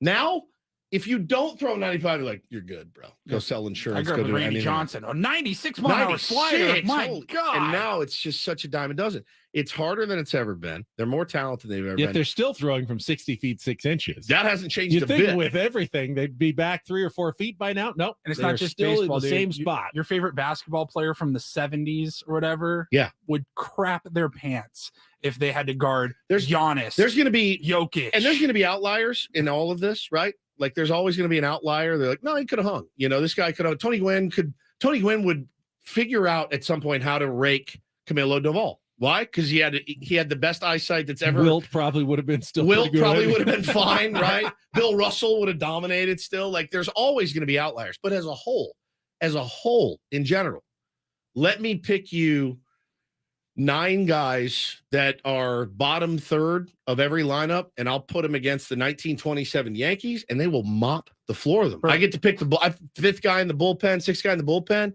I mean, Luis Garcia. Bro, he would destroy those guys back then. When I was growing up, if your shortstop hit 230 with decent defense and hit 3 6 home runs, you're feeling like, hey, we got a pretty good shortstop. Now you better be a premier power hitter, average, drive-in RBIs, be a great fielder, an incredible athlete, and then you have a chance to get on the field at shortstop. Like there's certain parts of me that are still kind of old schooly in baseball. There are parts of me where I'm like, you're down 7 runs, right? And you hit a home run off of me personally, and you stand and stare at me. And if you like point at me, if you want to celebrate with the teammates, fine. I still want to throw it at your hip, not at your head. I still want to throw it at your hip, or I want to buzz you inside. I do. There's still part of me. That's common sense a little bit. It's like an old. There is that old, guy that lives inside me still on some aspects of baseball. But then, man, the other side is. Holy cow. Like, look what we get to see on a daily basis. We are seeing the greatest influx of talent in baseball that there's ever been. And there's more coming. And, some of the guys that I'm still looking forward to seeing, like pitch, the Kumar Rockers of the world, the Leiter. We haven't seen them. Jack Leiter. We haven't seen them yet. There's so many good players coming up. The Ethan Salases of the world. And why do we gatekeep so much this beautiful sport of ours? So much.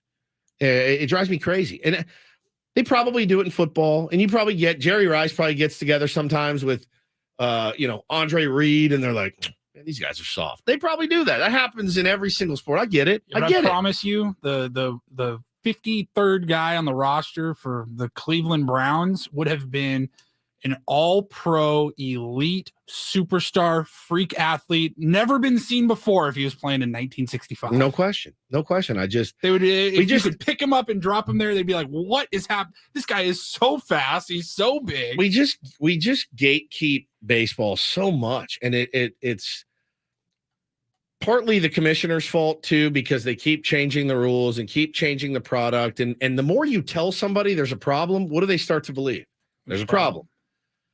Baseball's dying. See, no, it's actually not. I disagree. I think they should have been evolving all along, like the other sports did. So they're slower to evolve. They've been so slow that now That's true. now that they've made some changes, it feels so revolutionary. But if they had just been like everyone else and go, hey, let's keep up with the times, we're going to make some changes, it wouldn't feel so drastic every time they did actually make a change, a much needed one. I think almost all of us have gotten to understand pitch clock's been a pretty good thing for baseball. It has. It's kept games moving. You've gotten used to it for the most part.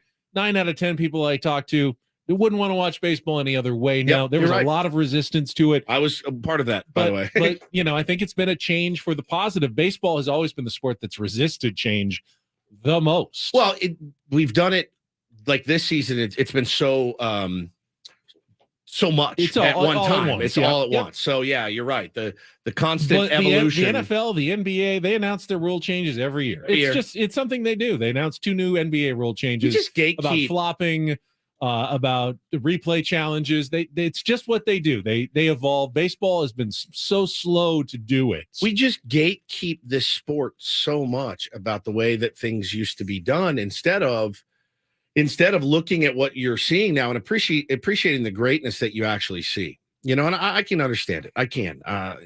I'm that way about music. In my opinion, there hasn't been a good band in like the last 5 years. And I know that's not the case. I know it's not. But I do. Man, it was better in the 70s. Skinner and Zeppelin and AC/DC and Black Sabbath, right? There hasn't been a band like that since. I'm the same freaking way. But about music, I have to evolve a little bit. And I'm trying to. But with baseball, it's getting better. It's just getting better. It's like we're seeing things that we've never seen before. Shohei Ohtani. We haven't even mentioned him. My God. Like we're on the same planet as that guy doing something revolutionary that we may never see again. So I don't know. There's just a lot of gatekeeping that goes on with the game. It makes me sad because I feel like in her case, I don't feel like she's going to be able to enjoy it as much as she should be able to. One thing that I love about our show in particular is that we are baseball lovers in particular. We love the game. We appreciate it. We cheer for it. It's not just defend it. We want the sport to do well because we love baseball. And I agree with you, Woods. I think it's probably better than it's ever been right now. Yeah. I'm a staunch defender of it, much like I am this industry, right? I've been in this industry 14 years, and it's since the day I started. Oh, it's dead. It's dying. It's dead. It's dying. So hear the same thing about baseball. Until it's without a heartbeat, I'll be defending it. So we should have some time to continue this discussion tomorrow. I know we didn't get more phone calls because we both had a lot we wanted to say on that. But if you want to join us tomorrow morning early, we can do that. 833-288-0973. All guests on Ben and Woods appear on the Premier Chevrolet of Carlsbad fan hotline. Save money the right way with Premier Chevrolet of Carlsbad. Visit them today in the Carlsbad Auto Mall. Chevrolet, find new roads. We always end up taking some calls at the end. Let's take some early tomorrow and discuss a little bit more about the state of baseball here as we head into the second half of the season. Works for me. Also got some soccer tonight at Snapdragon Stadium. USA Panama semifinals of the Gold Cup should be a busy one down there in Mission Valley. We will rejoin you tomorrow at 6 a.m. For Paul Reindl, for Stephen Woods, I'm Ben Higgins. Thanks for joining us on San Diego's #1 sports station, 97.3 The Fan. Coach coming up next. Have a great day.